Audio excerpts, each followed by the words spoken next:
పరలోకమందున్న మా తండ్రి,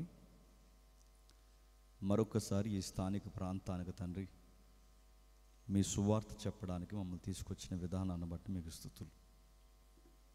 ప్రజలతో మీరు మాట్లాడండి, మీ పక్షమును మాట్లాడడానికి తండ్రి పాత్రగా మమ్మల్ని వాడుకోండి.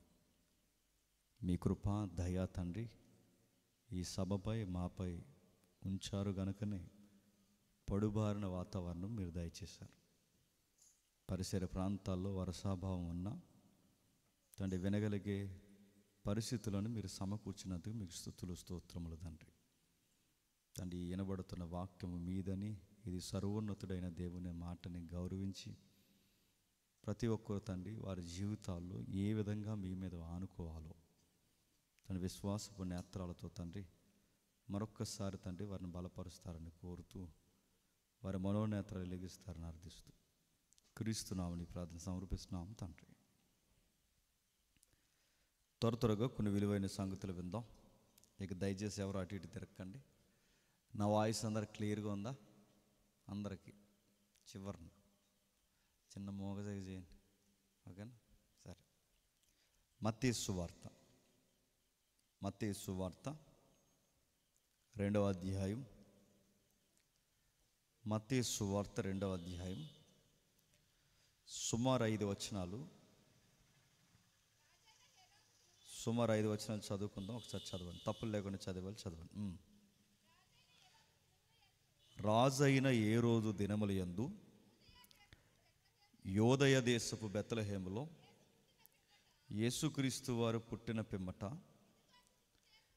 ఇదిగో తూర్పు దేశపు జ్ఞానులు యెరూషలేమునకు వచ్చి, యూదుల రాజుగా పుట్టిన వాడు ఎక్కడున్నాడు? తూర్పు దిక్కున మేము ఆయన నక్షత్రం చూసి ఆయనను పూజింపవచ్చితిమనిరి. హెరోదు రాజు ఈ సంగతి విన్నప్పుడు అతడును అతనితో కూడా యెరూషలేము వారందరూ కలవరపడిరి. కాబట్టి రాజు ప్రధాన యాజకులను, ప్రజలలో నుండి శాస్త్రులను అందరినీ సమకూర్చి క్రీస్తు ఎక్కడ పుట్టినని వారిని అడిగెను. అందుకు వారు యోదయ బెత్లెహేములోనే ఏలయనగా యోదా దేశపు బెత్లెహేమా, నువ్వు యోదా ప్రధానులలో ఎంత మాత్రము అల్పమైన దానవు కావు. ఇశ్రాయేలును నా ప్రజలను పరిపాలించు అధిపతి నీలో నుండి వచ్చును. అందరి దగ్గర బైబిల్ ఉందా? ఎవరి దగ్గర బైబిల్ లేకపోయినా పక్కవారు బైబిల్ చూడండి. బైబిల్ లేకుండా ఎవరు దయచేసి కూర్చోవద్దు, బైబిల్ చూస్తూ వినండి. సరే, చదివిన వాక్యపట్నం ఇది డిసెంబర్ నెల కాదని నాకు తెలుసు. ఎందుకు ఆ మాట నేను ప్రస్తావిస్తున్నానంటే, కొన్ని వాక్యాలు సీజనల్గా చదువుకోవడం అలవాటైపోయింది. సువార్తలు మొదటి అధ్యాయాలు ఎప్పుడు చదువుతారంటే డిసెంబర్ నెలలోనే చదువుతారు. అంటే అదొక జబ్బు. కొన్ని కీర్తనలు ఇల్లు కట్టినప్పుడో లేదా కొన్ని కీర్తనలు పిల్లలు పుట్టినప్పుడో చదువుకుంటారు, అదొక జబ్బు. ఎఫ్సీ పత్రిక 5వ అధ్యాయం చదవాలి అంటే, ఆ ఎఫ్సీ పత్రిక 5వ అధ్యాయం చదవాలి అంటే ఎవరో ఒకటి పెళ్ళి అవ్వాలి, అది చదవరు, అదొక జబ్బు. 90వ కీర్తన చదవాలంటే ఎవడో ఒకటి చచ్చిపోవాలి అర్జెంటుగా, లేదా చదవరు. 90వ కీర్తన తరతరముల నుండి మా నివాస స్థలం నీవే అని అనాలంటే ఎవడో చచ్చిపోలే, చదవరు. ఎవరు అలవాటు చేశారో ఎలా అలవాటు చేశారో తెలియదు, కానీ మొత్తం మీద అలవాటు అయిపోయింది. అదో రకమైన జబ్బు. సరే, ఏది ఏమైనా అలా వదిలేసేయండి. మత్తయి సువార్త మనకు సుపరిచితమైన అధ్యాయమైనా కాస్తంత మనకి మత్తయి సువార్త మీద అవగాహన ఉండాలి. మత్తయి సువార్త మత్తయి గారు రాస్తున్నప్పుడు మనం ఏదో క్రిస్మస్ సందర్భానికి డిసెంబర్ నెలలో చదువుకుంటామని రాయలేదు ఆయన. మత్తయి సువార్త మత్తయి గారు రాసే సమయానికి ఇజ్రాయెల్ దేశంలో పొలిటికల్ సైన్స్ ఈటెక్కిపోయింది. ఇంకా మీకు బాగా అర్థం కావాలంటే, ఇజ్రాయెల్ దేశంలో రాజకీయం రణరంగంగా మారింది. అలాంటి టైంలో ఇటు రాజకీయంలోనే నలిగిపోతూ, అటు ప్రజల మధ్య సఖ్యత లేకుండా ఇశ్రాయేలు యూదులకి భావ ప్రకటన, స్వేచ్ఛ ప్రకటన, హక్కులు లేదా వారి నిత్యావసరాలు సరిగ్గా దొరక్క ప్రభుత్వం కానీ ప్రభుత్వం మధ్య, అంటే వాళ్ళకి సంబంధం లేని అన్యులు వాళ్ళని పరిపాలిస్తున్నప్పుడు వాళ్ళ ఆకల కేకలతో, విశ్వాసపు నేత్రాలతో అరుస్తున్నారు. ఆ అరుస్తున్నప్పుడు మీరేం కంగారు పడకండి. మనల్ని మనుషులు పరిపాలిస్తే ఎలానే ఉంటుంది, మనల్ని పరిపాలించేది మనుషులు కాదు, త్వరలోనే దేవుడు మనలోకి వస్తాడని ప్రవక్తలు చెప్పారు కదా. ఆయన ఎవరో కాదు, వచ్చేసాడు. ఆయన పేరు నజరేయుడైన యేసు అని చెప్పడానికి మత్తయి గారు సువార్త స్టార్ట్ చేశారు. ఆ సువార్త స్టార్ట్ చేసినప్పుడు ఓ పట్టాన్ని నమ్మరు ఈ యూదులు కానీ ఇశ్రాయేలు కానీ. వీళ్ళు నమ్మని దానికి ఇది రికార్డెడ్ ఎవిడెన్స్ అని చెప్పడానికి ఆయన చాలా ఎవిడెన్స్ని సమకూరుస్తూ, వారికి అర్థమయ్యేలా రాస్తూ, వాళ్ళు ఇప్పటికీ కాదనలేని ఎవిడెన్స్ ఇవ్వడానికి ఒక పుస్తకం రాస్తే ఆ పుస్తకం మనకి మత్తయి సువార్త అయింది. నా మాటలు అర్థమవుతున్నాయా? పైగా ఈయనేదో కావాలని రాసిన వ్యక్తి కాదు, ఈయనేదో ఖాళీగా ఉన్న వ్యక్తి కాదు. ఈయన ఎవరో తెలుసా? ట్యాక్స్ కలెక్టర్ ఆయన మత్తయి గారు. అంటే అటు ప్రభుత్వానికి ఇటు ప్రజలకి మధ్యవర్తిగా పనిచేస్తున్న, ద్వంద్వ ఒప్పందంలో పనిచేస్తున్న ఒక ప్రభుత్వ మనిషి, ప్రభుత్వ ఉద్యోగి. అలాంటి ఆయన్ని ప్రభు పిలిచాడు ఒకరోజు, మత్తయ్య, లేవి కుమారుడా నాతో రావయ్య అంటే ఆ మాటకి కదిలిపోయి తన చేస్తున్న ఉద్యోగం తప్పుడు ఉద్యోగం అని గ్రహించి ఆ ఉద్యోగాన్ని విడిచిపెట్టేశాడు. ఏంటంటే అంత తప్పుడు ఉద్యోగం అంటే తప్పుడు ఉద్యోగం. ఎందుకంటే ప్రభుత్వం తరపున ప్రజలకి ట్యాక్స్ వసూలు చేయడం, అంటే వడ్డీలు వసూలు చేసి, వాళ్ళ పంట పండించుకుంటే వాళ్ళ పంట మీద వడ్డీ వసూలు చేయించి, ఇల్లు మీద వడ్డీ వసూలు చేయించి, పౌర హక్కుల మీద వడ్డీ వసూలు చేయించి, ఆ వడ్డీలో మళ్ళీ ఇంకో వడ్డీ ఏంటంటే వీళ్ళకి గవర్నమెంట్ జీతాలు ఇవ్వదు. ఈ ట్యాక్స్ కలెక్టర్లకి ఈ గవర్నమెంట్ జీతాలు ఇవ్వదు కనుక వీళ్ళు ఏం చేస్తారంటే అటు ప్రజల తరపు నుంచి ప్రభుత్వానికి వడ్డీ వసూలు చేస్తారు, అలాగే వీళ్ళకి జీతాలు కావాల్సిన డబ్బు కూడా ప్రజల మీదే వసూలు చేస్తారు. మొత్తం మీద వడ్డీలతో బతికేసే మనుషులు అన్నమాట. ఎవరు? ట్యాక్స్ కలెక్టర్లు. అలాంటి వడ్డీ వ్యాపారాలు చేసుకుంటున్నాడు ఎవరు? మత్తయి గారు. అలాంటి వడ్డీ వ్యాపారం చేస్తున్న మత్తయిని ప్రభు అన్నాడు, అలాంటి ఉద్యోగం చెయ్యొద్దు, నా వెంబడిరా, మిమ్మల్ని మనుషులు బట్టి వారిగా మారుస్తానంటే వదిలేసి వచ్చేసాడు. ఈ మధ్యకాలంలో చాలామంది తగునమ్మా అని అడుగుతున్న ప్రశ్న ఏంటంటే, క్రైస్తవులు వడ్డీ వ్యాపారం చేయొచ్చు అంటే నడ్డి అరకు కూడా అతడు ఏమనుకుంటున్నావు? మత్తయినే చేయనివ్వలేదు, నువ్వెందుకు చేస్తావు అడుగుతున్నాను. మత్తయినే చెయ్యొద్దు అన్నాడు. జక్కి ఏ వ్యాపారం చెప్పండి? ఆయనది వడ్డీ వ్యాపారమే. మత్తయిది ఏ వ్యాపారం? ఆయనది వడ్డీ వ్యాపారమే. ఎందుకు ఈ పాయింట్ నేను నొక్కుతున్నానంటే, నువ్వు దొంగ వ్యాపారాలన్నీ చేసేసి ఆండెత్తి మీద పది ఈండెత్తి మీద పది లాగేసి నేను అడ్డగోలుగా ఎదిగిపోదాం అనుకుంటే హాస్పిటల్లో జాయిన్ అయిపోతావు, రాసి పెట్టుకొని మరీ చెప్తున్నా. ఎవడో అది కూడా మరీ చెప్తున్నాను. ఇలాంటి పిచ్చి పనులు చేసి ఎలా ఆశీర్వదింపబడతామంటే, బైబిల్లో ఒక మాట ఉంది, రాత్రి పక్కన చెప్పాను, ఎంతమంది వచ్చారు నాకు తెలియదు. ఎలా ఆశీర్వదింపబడతామంటే, యథార్థంగా కష్టపడితే నీ యథార్థమైన రెక్కల కష్టాన్ని యెహోవా ఆశీర్వదిస్తాడు. అంతేగాని అడ్డగోలు సంపాదిస్తానంటే నువ్వు నీ కుటుంబం, ఈ మాట నేను అనకూడదు కానీ అంటున్నాను, ఎగిరిపోతారేమో అనుకుంటున్నాను. మత్తయి గారికి చెప్పారు ఇది మంచిది కదా, ఎందుకంటే ప్రజల యొక్క కష్టాన్ని, వాళ్ళ బతుకుల్ని లాక్కోడు నీకు నీ కుటుంబానికి మంచిదన్న సారం వాళ్ళకి అర్థమైంది కనుక మత్తయి గారు వదిలొచ్చేసారు. వచ్చిన ఆయన ఏం చేశాడంటే, ఆయనకి చిట్టా పద్దులు రాయడం అలవాటుగా, అందుకే ఈ పద్దులు, వ్యవహారం ఇవన్నీ రాయడం ఆయనకు అలవాటు కనుక ఆ మత్తయి సువార్త మొదటి అధ్యాయం చదువుతుంటేనే ఒక లెక్కల చిట్టా ఉంటుంది. ఎప్పుడైనా మీరు చదివాలేదు? ఆ లెక్కల చిట్టా అర్థమవుక పేజీ తిప్పేస్తాము. ఆ తర్వాత మనకు అర్థమైపోయినా ఆయన లెక్కలు కోట్ చేస్తూ 14 తరాలు కోట్ చేస్తూ ఆ 14 తరాల నుంచి 2వ అధ్యాయానికి వచ్చి హిస్టరీ స్టార్ట్ చేశాడు. అంటే అక్కడేమో జీనియాలజీ చెప్తున్నాడు, ఇక్కడికి వచ్చేసరికి హిస్టరీ స్టార్ట్ చేశాడు.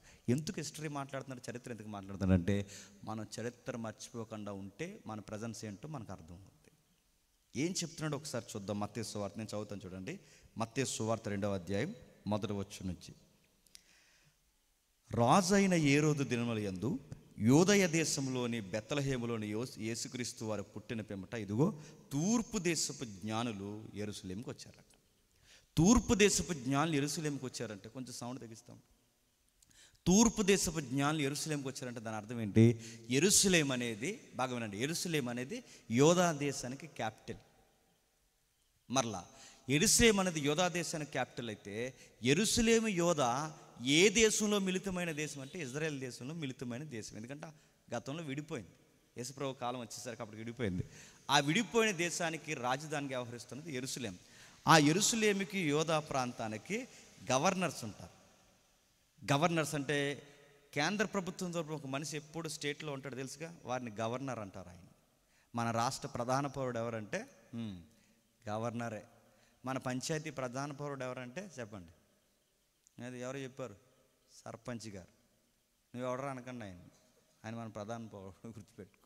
సరే, ఎవరైతే ఉన్నారో ఇక్కడ మన ప్రధాన పౌరుడు పంచాయతీలో సర్పంచ్ అయితే, స్టేట్ అంటే సెంట్రల్ నుంచి స్టేట్లో ఉండేది ఎవరంటే గవర్నర్. ఇక్కడ కూడా మీకు ఆ పాయింట్స్ మీకు అర్థమైతే, ఆ పొలిటికల్ సైన్స్ మీకు అర్థమైతే, ఆ రోజు కేంద్ర ప్రభుత్వం ఎవరంటే రోమ ప్రభుత్వం. ఆ రోమ ప్రభుత్వం తరపు నుండి ప్రతినిధి ఎవరంటే హేరోదు. హేరోదు ఆ రోజుల్లో క్యాడర్ ఏంటంటే గవర్నర్. ఈ గవర్నర్ దగ్గర కంటే మనం గవర్నర్స్ అంటున్నాం, ఆ రోజుల్లో వాళ్ళు ఏమంటారంటే కింగ్ అంటారనమాట. అంటే యోధా ప్రాంతానికి రాజు. అంటే ఇది చిన్నరాజు. ఈ చిన్నరాజు పై ఉండేవాడు పెద్దరాజు, అతన్నే చక్రవర్తి అంటారు. అంటే రోమీలకి పరిపాలించే చక్రవర్తి. ఆ చక్రవర్తి కింద 4 బఫర్ జోన్స్ విడదీస్తే ఆ 4 జోన్స్కి 4 ఏరోదులను పెడతారు. అందులో ఒకడు మహా ఏరోదు ఈ 2వ అధ్యాయంలో కనబడుతున్నాడు. మీకు అర్థమైపోయినా అర్థమైనట్టే వినండి. అసలు విషయం ముందుకెళ్ళేసరికి అన్నీ అర్థమవుతాయి. ఎందుకంటే కొంతమంది అర్థం చేసుకుని ఉన్నారు కనుక వాళ్ళ కోసం చెప్తున్నాను హిస్టరీ, వినండి. ఓకే, ఏది ఏమైనా ఈ ఏరోదు దగ్గరికి వచ్చాడు. ఈ ఏరోదుని ఏమని పిలుస్తారంటే ఆ రోజుల్లో రాజు అంటాడు. ఎవరికి రాజు అంటే యూదులకు రాజు. యూదులకి ఎందుకు రాజు అంటే, యూదులకు పట్టాన్న గొడవ ఉండదు. వాళ్ళకి మతాల గొడవలు, సాంప్రదాయపు గొడవలు, ధర్మశాస్త్రం గొడవలు ఒక్కటి కాదు, వాళ్ళకి ఎన్నో తగాదాలు ఉంటాయి. ఆ గొడవలన్నీ కేంద్ర స్థాయిలో ఉన్న చక్రవర్తి వరకు రాకూడదు కనుక కొన్ని గొడవలు, ఆ మత సంబంధమైన గొడవలు అక్కడే చక్కబెట్టాలి కనుక ఆ కేంద్ర ప్రభుత్వం వాళ్ళ తరపున పెట్టుకున్న మనిషి గవర్నర్ కనుక ఏ గొడవలు వచ్చినా ఎవరు చక్కబెట్టాలి? ఈ రాజు చక్కబెట్టాలి. ఎవరు? హేరోదు. అందుకే ఈయన చక్కదిద్దడానికి అక్కడ పెట్టబడిన న్యాయాధిపతి అలాగే రాజు ఇలా రిప్రజెంట్గా ఈయన వ్యవహరిస్తున్నప్పుడు సరిగ్గా ఆడు గుండెల్లోని ప్రజల గుండెల్లో గుద్దేసే మాట ఏంటంటే, తూర్పు దేశపు జ్ఞానులు వచ్చి రాజు ఎక్కడని రాజుని అడిగారంట. ఇప్పుడు అడిగి ఎలా ఉంటుందండి? రాజు ఎక్కడని రాజుని అడిగితే అడిగి ఎలా ఉంటుంది? నేను రాజుని కదా, నేను రాజుకుండగా రాజు ఎక్కడని అడుగుతున్నానంటే వీళ్ళు చాలా కలవరపడ్డారు, డిస్కషన్ స్టార్ట్ చేశారు. ఆ డిస్కషన్లో ఆ డిస్కవరీలో ఒక ఆన్సర్ వచ్చింది. ఆ ఆన్సర్లో వాళ్ళకి మింగుడు పన్న ఆన్సర్ ఏంటంటే, దేవుడు ఒక రోజు ఇళ్ళలోకి వస్తాడని ప్రవచనాలు ఉన్నాయిగా, ఆ ప్రవచనాల ప్రకారం యూదుల్లో పుడతాడని ప్రవచనం ఉందిగా, ఆ యూదుల రాజు అయిన క్రీస్తు ఎక్కడ పుడతారో ఒకసారి డాక్యుమెంట్స్ తిరగేయండి అని స్క్రైబ్ చెప్పాడు. శాస్త్రులు చెప్పారు. ఆ శాస్త్రులు చెప్తే ఆ శాస్త్రులు తిరగేస్తే వాళ్ళకి ఎవిడెన్స్ తెర మీద తెచ్చారు. అయ్యా చాలా ఎవిడెన్స్ ఉన్నాయి, అందులో ముఖ్యమైన ఎవిడెన్స్ ఏంటంటే ప్రాఫిట్ మేక ఒక ప్రవచనం చెప్పాడు. ఆ ప్రవచనం ఏంటంటే మేక గారు యోధా దేశపు బెత్లెహేంలో పుడతాడని చెప్పాడు. అంటే రికార్డెడ్గా మన ఏరియాలోనే పుడతాడు. ఆ ఏదైతే బెత్లెహేం ఉందో ఆ బెత్లెహేంలో పుడతాడు. అది యూదులకి పురాతన కాలం నుంచి దావీదున్న పురమున్న కాలం కనుక ఆ దావీదు గోత్రంలోనే వస్తున్నాడు కనుక ఖచ్చితంగా అక్కడ పుడతాడని ప్రవక్త చెప్పాడు. ఆ ప్రవక్త చెప్పినట్టు ఇక్కడ పుడతాడని వాళ్ళకి అర్థమైంది. అందుకే తూర్పు దేశపు జ్ఞానులు ఎత్తుక్కుంటూ మన ఏరియాకి వచ్చారు. ఇప్పుడు ప్రశ్న, తూర్పు దేశపు జ్ఞానులు అన్నారు. ప్రశ్న ఏంటంటే తూర్పు దేశపు జ్ఞానులు అని అన్నారంటే ఎలా తూర్పు దేశాలు? ఆ ప్రశ్న అర్థమవుతుందో లేదో? ఈ అధ్యాయం చదివేసి ఈ అధ్యాయం చుట్టూ మనం ఏం తిరిగని చెప్పిన, ఈ అధ్యాయంలో ప్రతి క్రిస్మస్కి ఈ అధ్యాయంలో ఏం తిరుగుతామంటే బంగారం చెప్పండి, సాంబ్రాణి చెప్పండి, బోనం. ఎప్పుడు ఇదే గొడవ మనకి. నా మాట్లాడదాం, ఎప్పుడు మెటీరియల్ గొడవే తప్ప, గుర్తుపెట్టుకోండి. బంగారం సాంబ్రాణి బోలం ఇదే గొడవ తప్ప అలా తూర్పు దేశాల నుంచి వచ్చింది కేవలం బంగారం సాంబ్రాణి బోలం ఇవ్వడానికంటే ఏమైనా బాగుందా? నేను మళ్ళీ ప్రశ్న అడుగుతున్నాను. బోలం యెరూషలేములో దొరకదా? బంగారం యెరూషలేములో దొరకదా? సాంబ్రాణి ఇజ్రాయేల్ దేశంలో దొరకదా? ఇక్కడ దొరకని పదార్థం వాళ్ళ తూర్పు దేశం నుంచి పట్టుకొచ్చారు. అయినా వాళ్ళు ప్రయాణం చేసింది ఏమైనా చిన్న దూరమా? తూర్పు దేశాలు అంటే సుమారు మన ఆసియా ఖండంలో ఇక్కడ వరకు, అంటే అటు బబులోను అలాగే పర్షియన్ ఏవైతున్నావు ఈ ప్రాంతాల వరకు, అంటే మన 6 నెలలు ఈ బంగాళాఖాతం ఏదైతుందో ఇక్కడ వరకు ఇవన్నీ తూర్పు దేశాలే. ఇక్కడి నుంచి సుమారు 2 సంవత్సరాలు ప్రయాణం చేస్తే బాగా 2 సంవత్సరాలు ప్రయాణం చేస్తే అప్పుడు యెరూషలేంకి వెళ్ళారు. అక్కడి నుంచి ప్రయాణం 2 సంవత్సరాలు ప్రయాణం చేస్తే యెరూషలేంకి వెళ్ళారు. 2 సంవత్సరాలు ప్రయాణం చేశారని మీరెట్టా చెప్పగలరని మీరు నన్ను అడిగితే, ఆ ఏరోదు ఎవరైతే ఉన్నారో ఈ తూర్పు దేశపు జ్ఞానులు మా దేశం ముందు ఈ నక్షత్రం చూసి మేము బయలుదేరామన్న లెక్కని, వచ్చిన లెక్కని రెండింటిని వాడు టాలీ చేసి వాడికి తేలిన లెక్క ఎంతంటే 2 సంవత్సరాలు. 2 సంవత్సరాలు అనుకున్నాడు కనుక ఎన్ని సంవత్సరాల పిల్లల్ని చంపేమన్నాడు? అది అంటే వాడికి లెక్క అర్థమైంది. వీళ్ళు చూసిన టైం ఏమో 2 ఏళ్ళ క్రితం, వచ్చిన టైం 2 సంవత్సరాలు, అంటే సుమారు 2 సంవత్సరాలు పట్టింది. అంటే వీళ్ళ ప్రయాణం వాళ్ళ దేశం నుంచి ఇక్కడికి వచ్చేసరికి ఎన్ని సంవత్సరాలు? 2 సంవత్సరాలు పట్టింది. ఇప్పుడు చెప్పండి, 2 సంవత్సరాల ప్రయాణం, అంత దూరం ప్రయాణం చేసి చేసి చేసి సాంబ్రాన్ని తెచ్చారంటే ఏమైనా బాగుందా? ఇన్ని సంవత్సరాలు ప్రయాణం చేసి సాంబ్రాన్ని తెచ్చారా, బాలం తెచ్చారంటే కాదు, ఏదో ఇంపార్టెంట్ మ్యాటర్ ఉంది అక్కడ. ఆ ఏదైతే ఇంపార్టెంట్ విషయం ఉందో దాన్ని రికార్డెడ్గా మత్తయ్య గారు మనకు చెప్పడానికే రాశాడు. అందుకే ఆయన కొన్ని మర్మగర్భంగా రాశాడు. అది అర్థం చేసుకుంటాను రాశాడు. ప్రతి వచనాన్ని చాలా వివరణాత్మకంగా ఆయన క్రోడీకరించుకుంటూ వచ్చాడు. అందులో ఒకటి తూర్పు దేశపు జ్ఞానులు వచ్చారు. ఈ జ్ఞానులు యెరూషలేములో పుడుతున్న యేసు ప్రభుతో వీళ్ళకి సంబంధం ఏంటో మనకు తెలియాలంటే ఒక్కసారి బైబిల్ మూలాలకు వెళ్ళాలి. ఆ బైబిల్ మూలాల్లో మొదటి పుస్తకం ఆదికాండం. ఒకసారి రండి, ఆదికాండం ఒకసారి తీయండి. ఎవరి దగ్గర బైబిల్ లేకపోతే పక్కవారి బైబిల్ చూడండి. ఆదికాండము మొదటి అధ్యాయం, ఆదికాండం మొదటి అధ్యాయం 26వ వచనం నుండి. దేవుడు మనస్వరూపమందు మన పోలిక చొప్పున నరులను చేయుదము, వాడు సముద్రపు చేపలను, ఆకాశ పక్షులను, పశువులను, సమస్త భూమిని, భూమి మీద ప్రాకు ప్రతి జంతువుని ఏలుదురు కాకని పలికను. జాగ్రత్తగా వినండి. ఏదైతే మనం చదివిన వాక్యాన్ని మీరు జాగ్రత్తగా అర్థం చేసుకునే ప్రయత్నం చేస్తే అక్కడ రాస్తున్నారు చూడండి. దేవుని స్వరూపమందు అంటే మన పోలిక చొప్పున నరులను చేద్దాం. దేవుని పోలిక అంటే ఏంటండి? మిమ్మల్ని అర్థం చెప్పండి. దేవుని పోలిక అంటే ఇప్పుడు నువ్వెవరి పోలిక? దేవుని పోలిక. నువ్వెవరి పోలిక? దేవుని పోలిక. నువ్వెవరి పోలిక? దేవుని పోలిక. నేనెవరి పోలిక? ఇప్పుడు బాగా వినండి. నువ్వు నల్లగా ఉన్నావు, నువ్వు తెల్లగా ఉన్నావు, నువ్వు పొట్టుకున్నావు, నువ్వు పొడవుగా ఉన్నావు, నేను కొంచెం ఎలా ఉన్నాను అడుగుతున్నాను. ఇన్ని రకాల్లో దేవుడు ఎలా ఉంటాడండి? దేవుని పోలికంటే మనం అనుకుంటే పొట్టుకున్నావా, నల్లగున్నావా, పొడవుకున్నావా నేను అంటున్నాను. ఇన్ని పోలికలు, ఇన్ని రకాల్లో దేవుడు ఎలా ఉంటాడు? దేవుని పోలికంటే మానవ ఆకారం కదా. ఎందుకంటే ఆయన మానవ ఆకారంలో ఉండడానికి ఆయన శరీరం లేదు. దేవుడు ఏమై ఉన్నాడంటే చెప్పండి, ఆత్మయం. దేవుడు ఆత్మయి ఉన్నాడు కనుక ఆత్మయి ఉన్న దేవుడు తన స్వరూపమందు మనం చేసుకున్నాడంటే మనల్ని ఎలా చేసుకున్న ప్రభు అంటే తన స్వరూపం అనగానే మూలాలు ఏంటి చెప్పిన ఆయన గుణగణాలతో మనం తయారు చేసుకున్నాడట. ఆయన గుణగణాలు అంటే ఆయన గుణగణాలతో మనం సృష్టించి ఈ భూమి మీద మనం పెడితే ఎందుకు పెట్టా ప్రభు మమ్మల్ని నీ స్వరూపం తయారు చేసి అంటే ఒక మాట రాస్తున్నాడు, ఏలాలి అన్నాడు. ఏం చేయాలట? ఏలాలి. ఏం ఏలాలి?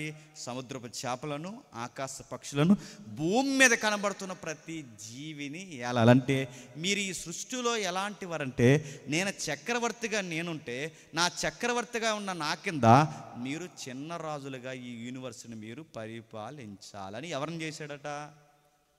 నా మాటలు జాగ్రత్తగా వినండి. మనుషుల్ని దేవుడు ఎందుకు తయారు చేశాడంటే పరిపాలించాలి. ప్రశ్న, ఇన్ని కోటాను కోట్ల జీవరాశుల్ని ఆదాము ఒక్కడే ఆ రోజుల్లో ఎలా పరిపాలిస్తాడండి? ఇన్ని కోటాను కోట్ల జీవరాశుల్ని ఆదాము ఒక్కడు ఎలా పరిపాలిస్తాడంటే అప్పుడులో నేను బైబిల్ నేర్చుకున్న కొత్తలో ఒక ఆయన్ని అడిగాను, అసలు దేవుడు మానవుణ్ణి పరిపాలించమని అడిగాడుగా, అంటే ఏంటి సార్ అని అడిగితే ఆయన ఏమన్నాడు, ఏముంది అన్నిటినీ జాగ్రత్తగా మేపడమే అని అడుగుతాను. ఎన్నిటిని మేపేస్తాడు? 84 లక్షల జీవరాశులు ఉన్నాయి. ఇన్ని 84 లక్షల జీవరాశులు ఏ కరెక్ట్గా మేపేస్తాడు ఆదాము? ఎలా మేపుతాడంటే మనం అనుకుంటూ మనం చేసిన పొరపాట్లు ఏంటంటే బైబిల్ని మన ఈదుల్లో, మనం పెరిగిన వాతావరణంలో, మన ఏరియాలో, మన ఊర్లో పెరిగిన చూస్తారా, ఆ వాతావరణం నుంచే మనం బైబిల్ చదువుతున్నాం కనుక మనం అలాగే అర్థం చేసుకుంటున్నాం. బైబిల్ని మన కాలంలో మన వాతావరణం నుంచి అర్థం చేసుకోకూడదు. గుర్తుపెట్టుకోండి, బైబిల్కి ఒక కాలం ఉంది, బైబిల్కి ఒక సమయం ఉంది, బైబిల్కి ఏదైతే ఉందో పరిస్థితులు ఉన్నాయి, ఆ టైం లైన్లోకి వెళ్ళి ఖచ్చితంగా చదివితేనే నీకు అర్థమవుతుంది. ఇప్పుడు ఆయనకు ఒక సెన్స్ ఉంది. ఏముంది ఆ సెన్స్ అంటే దేవుడు చెప్తున్నాడు చూడండి, దేవుడు మానవుల్ని పరిపాలించమన్నాడు. సృష్టిని ఎలా పరిపాలించాలంటే గుర్తుపెట్టుకోండి, నువ్వు నా మాట విను, ఈ ప్రకృతి నీ మాట వింటుంది. అది పరిపాలించడం. ఎలా ప్రభు అంటే నువ్వు నా మాట విను, నా ఆజ్ఞలు పాటించు. నా ఆజ్ఞలు ఎప్పుడైతే పాటిస్తావో ఈ నేల నువ్వు పండించకుండానే పండుతుంది, నువ్వు అడగకుండానే వర్షాలు పడతాయి. అంటే నీకు కావలసిన ఆరోగ్యము, సంపద, సమృద్ధి ఈ భూమి, ఈ సృష్టి నీకు ఇస్తుంది. ఎప్పుడైతే నువ్వు నా మాట వినవో నువ్వు నించున్న నేల నీ మీదకి తిరగబడతాది. ఇప్పుడు మీరు చూడండి, ఆదాము తప్పు చేసిన వెంటనే నేల పండిందా, నేల శపింపబడిందా? ఆదాము పండు తిన్న తర్వాత జంతువులు ఏమని చెప్పినా క్రూరత్వం స్టార్ట్ అయింది, ఒకదాన్ని ఒకటి చంపుకుని బ్రతికే నేచర్ స్టార్ట్ అయిపోయింది. మీకేమర్థమవుతుంది చెప్పండి? అంటే మనుషులుగా ఈ ప్రకృతిని పరిపాలించడం అంటే ఏంటి అని మీకు అర్థమైతే, మనం దేవుని మాట వింటే మేఘాలు మన మాట వింటాయి, మనం దేవుడికి లోబడితే నీ భూమి కూడా నీ మాట వింటుంది. అంటే నీకు అన్నీ కలిసి రావాలంటే ఆయన చెప్పిన సూత్రం ఒకటే, నీ గుడారంలో కానీ నీలో కానీ ఏ తెగులు చేరకుండా నీ సంతానం ఆశ్రదింపబడాలి అంటే సూత్రం ఒకటే, నా మాట విను. నా మాట ఎప్పుడైతే వింటావో, నా మాట విన్నప్పుడు దేవుడు చెప్తున్నాడు, నా మాట వింటే సూత్రం ఒకటే. ఆ సూత్రం ఏంటంటే, నీ గుడారంలోకి తెగులు రాకూడదన్నా, నీ కుటుంబంలోకి సమస్య రాకూడదన్నా ఆజ్ఞ పాటించాలి. నా తూచా తప్పకుండా నా ఆజ్ఞలు ఎప్పుడైతే పాటిస్తావో ఈ ప్రకృతి నీ మాట వింటావు. ఆదాముకు ఆ రాజరికం ఇచ్చాడు. ఏమన్నాడంటే, నువ్వు చేయాల్సింది ఏమీ లేదు, నేను తినొద్దని చెప్పాను తినకు, నేను చెయ్యొద్దని చెప్పాను కొన్ని చేయకు.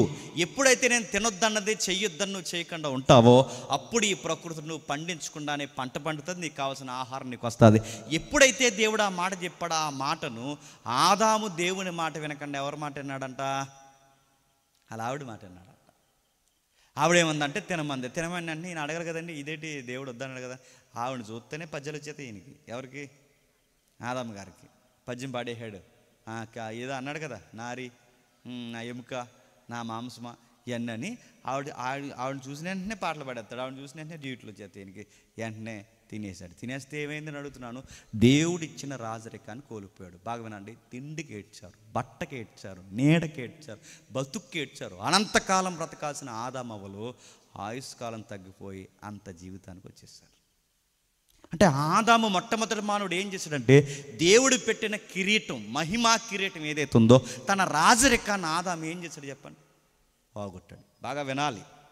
రెండవది, ఎప్పుడైతే ఆ పని చేశాడో మళ్ళీ అదే బ్లెస్సింగ్స్ దేవుడు ఎవరికి ఇచ్చాడు తెలుసా? నోవహుకి ఇచ్చాడు. ఎవరికి ఇచ్చాడు? నోవహుకి ఇచ్చాడు. నోవహుని ఏమన్నాడు? ఫలించి అభివృద్ధి పొంది విస్తరించి ఈ భూమిని నువ్వు నీ పిల్లలు నిన్నిచ్చండి, ఇదిగో ఆశీర్వదిస్తున్నాను. ఇప్పటి వరకు మీ కూర మొక్కలే కాదు, ఈ రోజు నుంచి ఇదిగో మీకు మాంసాన్ని కూడా ఆహారంగా ఇస్తున్నాను, జాగ్రత్త, నువ్వు నా మాట వింటే నువ్వు నీ పిల్లలు బాగుంటారయ్యా అని నోవహుకు చెబితే నోవహు ఏం చేశాడు చెప్పిన? తాగి పడిపోయాడు. ఏమయ్యాడు? తాగి పడిపోయి అడుగుతున్నాను. నోవహు ఏం చేశాడు? తాగిపడ్డాడు. తాగిపడితే ఏమైంది? తన కొడుకుల్ని తానే చేతులారా శపించుకున్నాడా లేదా? ఆయన తాగడం వలన చిన్న కొడుకు చూశాడు, ఆ చిన్న కొడుకు చూడడం వలన శాపానికి గురయ్యాడు. చివరికి ఆ జనరేషన్ ఆ భారాన్ని మోసింది. నోవహు ఏం చేశాడు చివరికంటే? దేవుని యొక్క మేలులు పొందిన నోవహు గారు తాగి పడిపోయాడు. నోవహు గారిని పాయింట్అవుట్ చేయడం కాదు, కానీ ఆ సందర్భం చూస్తుంటే ఒక భయం వేస్తుంది. ఒక మగాడు దేహాన్ని ఒక మగాడు చూస్తేనే ఎంత పెద్ద పనిష్మెంట్ అయితే రాసి పెట్టుకోండి. ఒక మగాడంటే వాళ్ళ తండ్రి దేహాన్ని తన కొడుకులు చూస్తేనే తరతరాలు శాపానికి గురేస్తే, ఈ మాట అంటున్నాను ఏమనుకోకండి, ఈ బ్లూ ఫిల్మ్ చూస్తున్న ఈ గాడిదలందరూ ఏమైపోతారండి?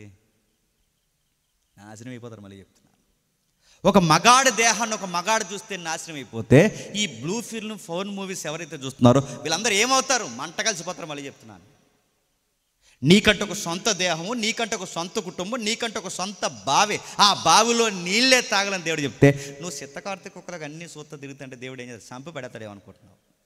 నువ్వేం చూస్తున్నావు? నోవహు తన కొడుకు నోవహు తాగి పడిపోయినప్పుడు తన కొడుకులు నోవహు తన దేహాన్ని చూస్తే నోవహు పక్షాన దేవుడు శాపానికి దాని ప్రతిఫలంగా దేవుడు అనుగ్రహిస్తే మరి నువ్వేమైపోతావు? తెల్లారితే చెత్త చూస్తున్నావు, తెల్లారితే దరిద్రాన్ని చూస్తున్నావు, తెల్లారితే ఆ వాలిపోస్టులు ఈ చెత్త అంతా చూస్తే ఇతరుల దేహాలను చూసి సలుపుతున్న నీవు, ఇతరుల దేహాలను చూసి వైరాగ్యంతో రగిలిపోతున్న నీవు, ఇతరుల దేహాలను చూసి గుర్రపు చెకిలాలు చూపిస్తున్న నువ్వు ఏమైపోతావు? పలు రాలగొడతాడేమనుకుంటున్నావు?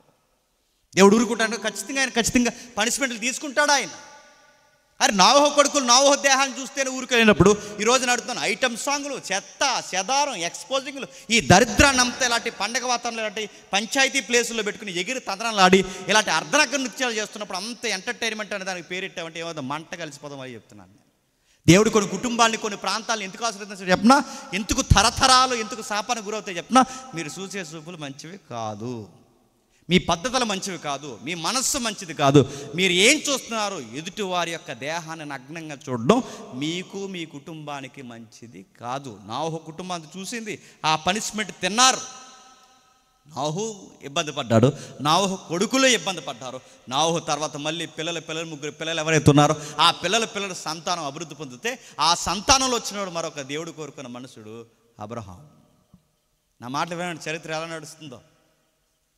నోవహు బాగా వినండి. నోవహు చేయక ముందు దేవుడు పట్టుకున్నది ఎవరినంటే ఆదాముని, ఆదాము తర్వాత దేవుడు పట్టుకున్నది ఎవరినంటే నోవహుని, నోవహు తర్వాత మళ్ళీ దేవుడు ఎదురు చూస్తున్నది ఎవరినంటే అబ్రహాముని. అబ్రహాం గారు ఏమి ఎరగదీశారు చెప్పండి? అబ్రహాం గారు దేవుడు వాగ్దానం ఇచ్చి నేను వాళ్ళని తప్పుపడుతున్నాను కాదు, చరిత్ర చెబుతున్నాను. మత్తయి సువార్త 2వ అధ్యాయానికి ఇంత చరిత్రకి లింక్ ఉందంటే 100కి 200% లింక్ ఉంది. ఆ రాజరికానికి దీనికి సంబంధం ఉంటే సంబంధం ఉంది. ఏం చేస్తారు అబ్రహాం గారు అంటే, తన దేవుడు ప్రేమించి ఆశీర్వదించి తన ఊరనే పట్టణం నుంచి బయటికి తీసుకొచ్చి దేశాన్నే వాగ్దాన భూభాగం ఇస్తే, ఆ వాగ్దాన భూభాగంలో ఏదో కరువు వచ్చిందని దేశం కాని దేశంలో ఐగుప్తిలోకి వెళ్ళాడట. ఐగుప్తిలో డబ్బు ఉంది, ఐగుప్తిలో ఆహారం ఉంది, ఐగుప్తిలో సంపద ఉంది, ఐగుప్తిలో అధికారం ఉంది, ఐగుప్తిలో అన్నీ ఉన్నాయి. కానీ ఐగుప్తిలో విలువలు లేవు. విలువలు లేవని తెలిసినా తన అందమైన భార్యను కూడా పట్టుకుని వెళ్ళాడట. తన భార్యను కూడా పట్టుకుని వెళితే వెళ్ళే ముందు తన భార్యకు ఒక మాట చెప్పాడట, ఈ రోజు నుంచి ఎవరు చూసినా నేను చెల్లి అని పిలుస్తాను, ఎవరు చూసినా నువ్వు నన్ను అని. నేను ప్రపంచంలో ఎవరికి రాకూడదండి, ఎవరికి కష్టం. ఆయనకి ఎలా చెప్పాలనిపించిందో అలా ఆవిడకి. అలా ఆవిడన్నాడు, ఈ రోజు నుంచి నేను చెల్లి అని పిలుస్తాను, నువ్వు మాత్రం నన్ను అన్నయ్య అని పిలంటే ఆవిడ అన్నయ్య అని పిలిచేస్తుందంట. ఈయనేమో చెప్పండి మరి ఏంటో, మరి ఆ గుండె ఏ గుండె నాకు అర్థం కాలేదు. మొత్తం మీద పిలుచుకుంటూ తిరిగారు. ఏమైంది? ఐగుప్తిలో కన్నేశారు. ఐగుప్తిలో కన్నేయడమే కాదు, ఆ ఫరోగాడు ఎవడైతే ఎత్తుకెళ్ళిపోయాడు. ఆ తర్వాత ఏమైంది? గిఫ్ట్లు ఇచ్చారు, పనికి మాలిన పనులు చేశారు. ఆ తర్వాత ఏమైందో మనకు తెలుసు. పనికి మాలిన దాసరికాన్ని అబ్రహాం జీవితంలోకి చొప్పించారు. ఏమైంది? ఆ తర్వాత తిరిగి వచ్చాడు. తిరిగి వచ్చే సమయానికి ఏమైంది? వస్తూ ఒక పెద్ద శాపాన్ని పట్టుకుని వచ్చాడు. ఆ శాపం ఏంటో తెలుసా? భవిష్యత్తు తరాల్లో ఇదే దేశంలోని పిల్లలు 430 సంవత్సరాలు, క్షమించండి 400 సంవత్సరాలు ఈ దేశంలోని పిల్లలు బానిసలుగా ఉంటారు. ఇప్పుడు చెప్పండి, అబ్రహాం ఎట్టిన అడుక్కి తర్వాత భవిష్యత్తు పరాకాష్ట ఏంటో తెలుసా? నీ పిల్లలు బానిసలు అవుతారని ఒక చేదు ప్రవచనం వినాల్సి వచ్చింది.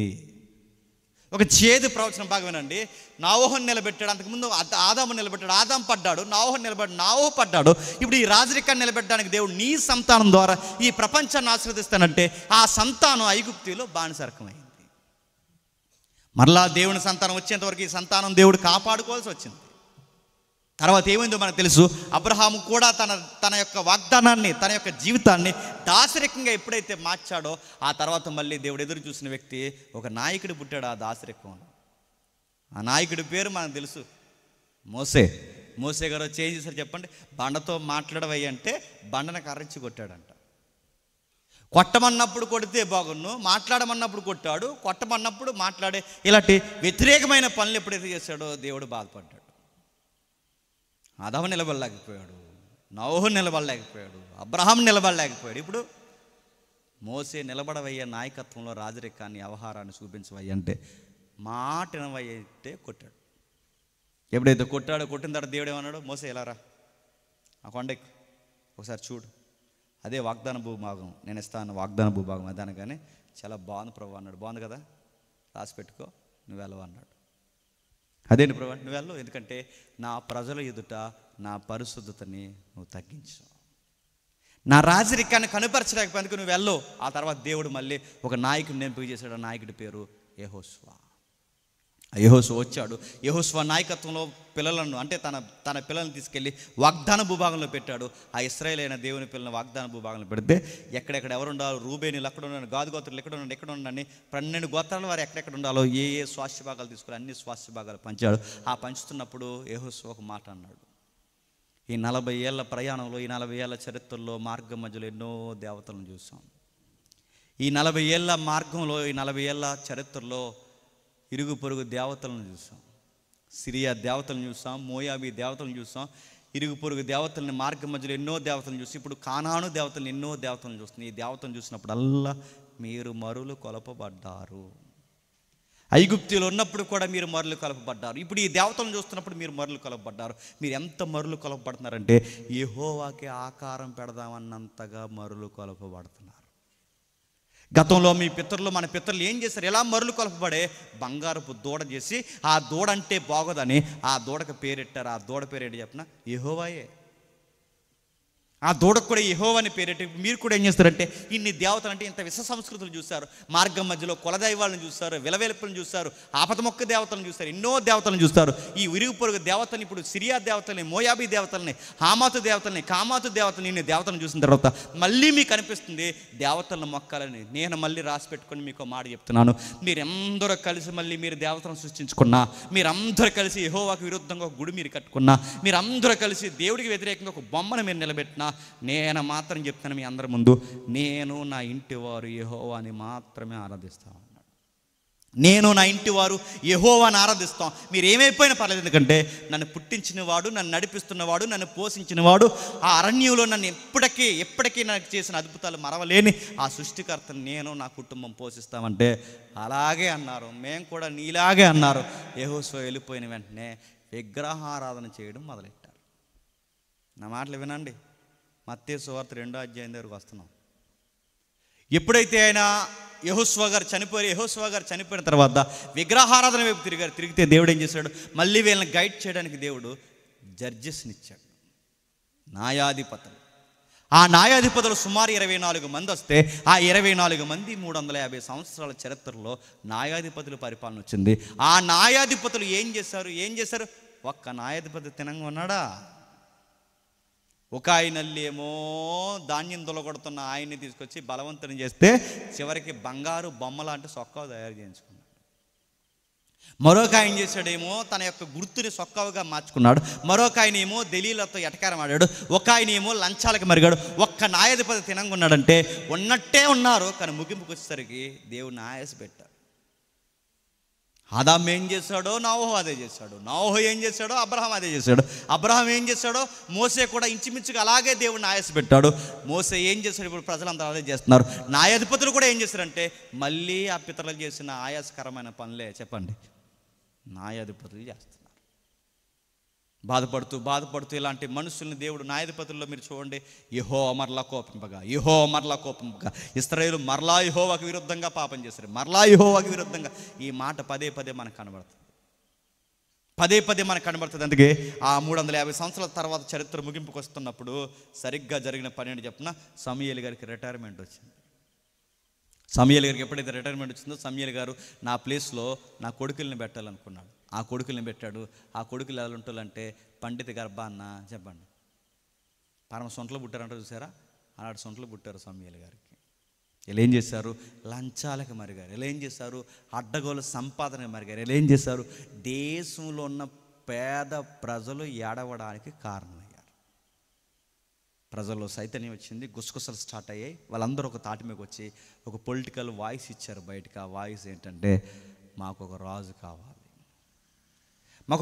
కావాలని గట్టిగా అరిచారు. ఎందుకు మాకు ఒక రాజు కావాలంటే సమూయేలు నీ కొడుకులు నీ వంటి ప్రవర్తన గలవారు కారు. నువ్వు ఉన్నంతకాలం ఎప్పుడు మా నోట రాజు కావాలని మేము అడగలేదు. మేము ఎందుకు అడుగుతున్నాం చెప్పిన? నీ కొడుకులు డబ్బు ఉన్న వాళ్ళకి తీరి పొకలా తీరుస్తారు, డబ్బు లేని వారికి తీరి పొకలా తీరుస్తారు. నువ్వు ఉండగానే ఇలాంటి దుర్మార్గమైన పనులు చేస్తున్నారంటే రేపు పొద్దు నువ్వు వెళ్ళిపోయిన తర్వాత దేశాన్ని మమ్మల్ని అమ్మేస్తారు. అందుకే మేము నిర్ణయించుకున్నాం, వీళ్ళ నాయకత్వం వీళ్ళ న్యాయాధిపతి లక్షణాలు మాకు నచ్చలేదు కనుక నువ్వు ఉండగానే ఒక నిర్ణయానికి వచ్చాం, దేవుడిని అడుగు మాకు ఒక రాజు కావాలన్నాడు. సమూయేలు ఏడుస్తూ బాధపడుతూ దేవుని దగ్గరికి వెళ్ళి, దేవా ప్రజలు రాజుని అడుగుతున్నారయ్యా అంటే దేవుడు ఒక మాట అంటాడు, నువ్వెందుకు బాధపడుతున్నావు అంటాడు. ఎందుకంటే నువ్వు బాధపడకూడదన్న మాటకు అర్థం ఏంటి చెప్పిన? నీ కొడుకులే తిన్నంగా ఉండుంటే చెప్పండి, నీ కొడుకులే తిన్నంగా ఉండుంటే ప్రజల నోటంట ఏ మాట రాదు? ప్రజల మిస్టేకే, ప్రజలు నన్ను మర్చిపోవడం పొరపాటే. కానీ దేవుడిగా ఒక మాట వివరణిస్తున్నాడు, నీ ప్రజలు అంటే నా ప్రజలు ఎందుకు అలా మాట్లాడుతున్నారంటే నీ కొడుకులు తినంగా లేరు కనుక. అందుకే నేను మాట చెప్తున్నాను, సమూయేలు వాళ్ళు రాజరికాన్ని అడుగుతున్నారు కనుక ఆ వివరణ ఏంటంటే ఎవడైనా మీకు పరిపాలకుడు అవుతే వాడి కుటుంబం, వాడి పిల్లలు, వాడి మనవల్లో బాగుపడతారు తప్ప మీరు మీ కుటుంబం ఎప్పటికీ బాగుపడరు. వాడు గుర్తుపెట్టుకోండి, మీలో ఒకడు మీకు పరిపాలకుడు అవుతే వాడు రథాల ముందు మీ పిల్లలు పరిగెట్టాలి, వాడు బాత్రూములు మీరే కడగాలి, వాడి ఇంట్లో పాచి పనులన్నీ మీరే చేయాలి. వాడు మనవల్లో బాగుపడతారు తప్ప మీ కుటుంబాలు, సామాన్య కుటుంబాలు ఎప్పటికీ బాగుపడవు. ఒక మనిషి పరిపాలన మరొక మనిషికి సరి అయిన సౌఖ్యాన్ని ఇవ్వదు.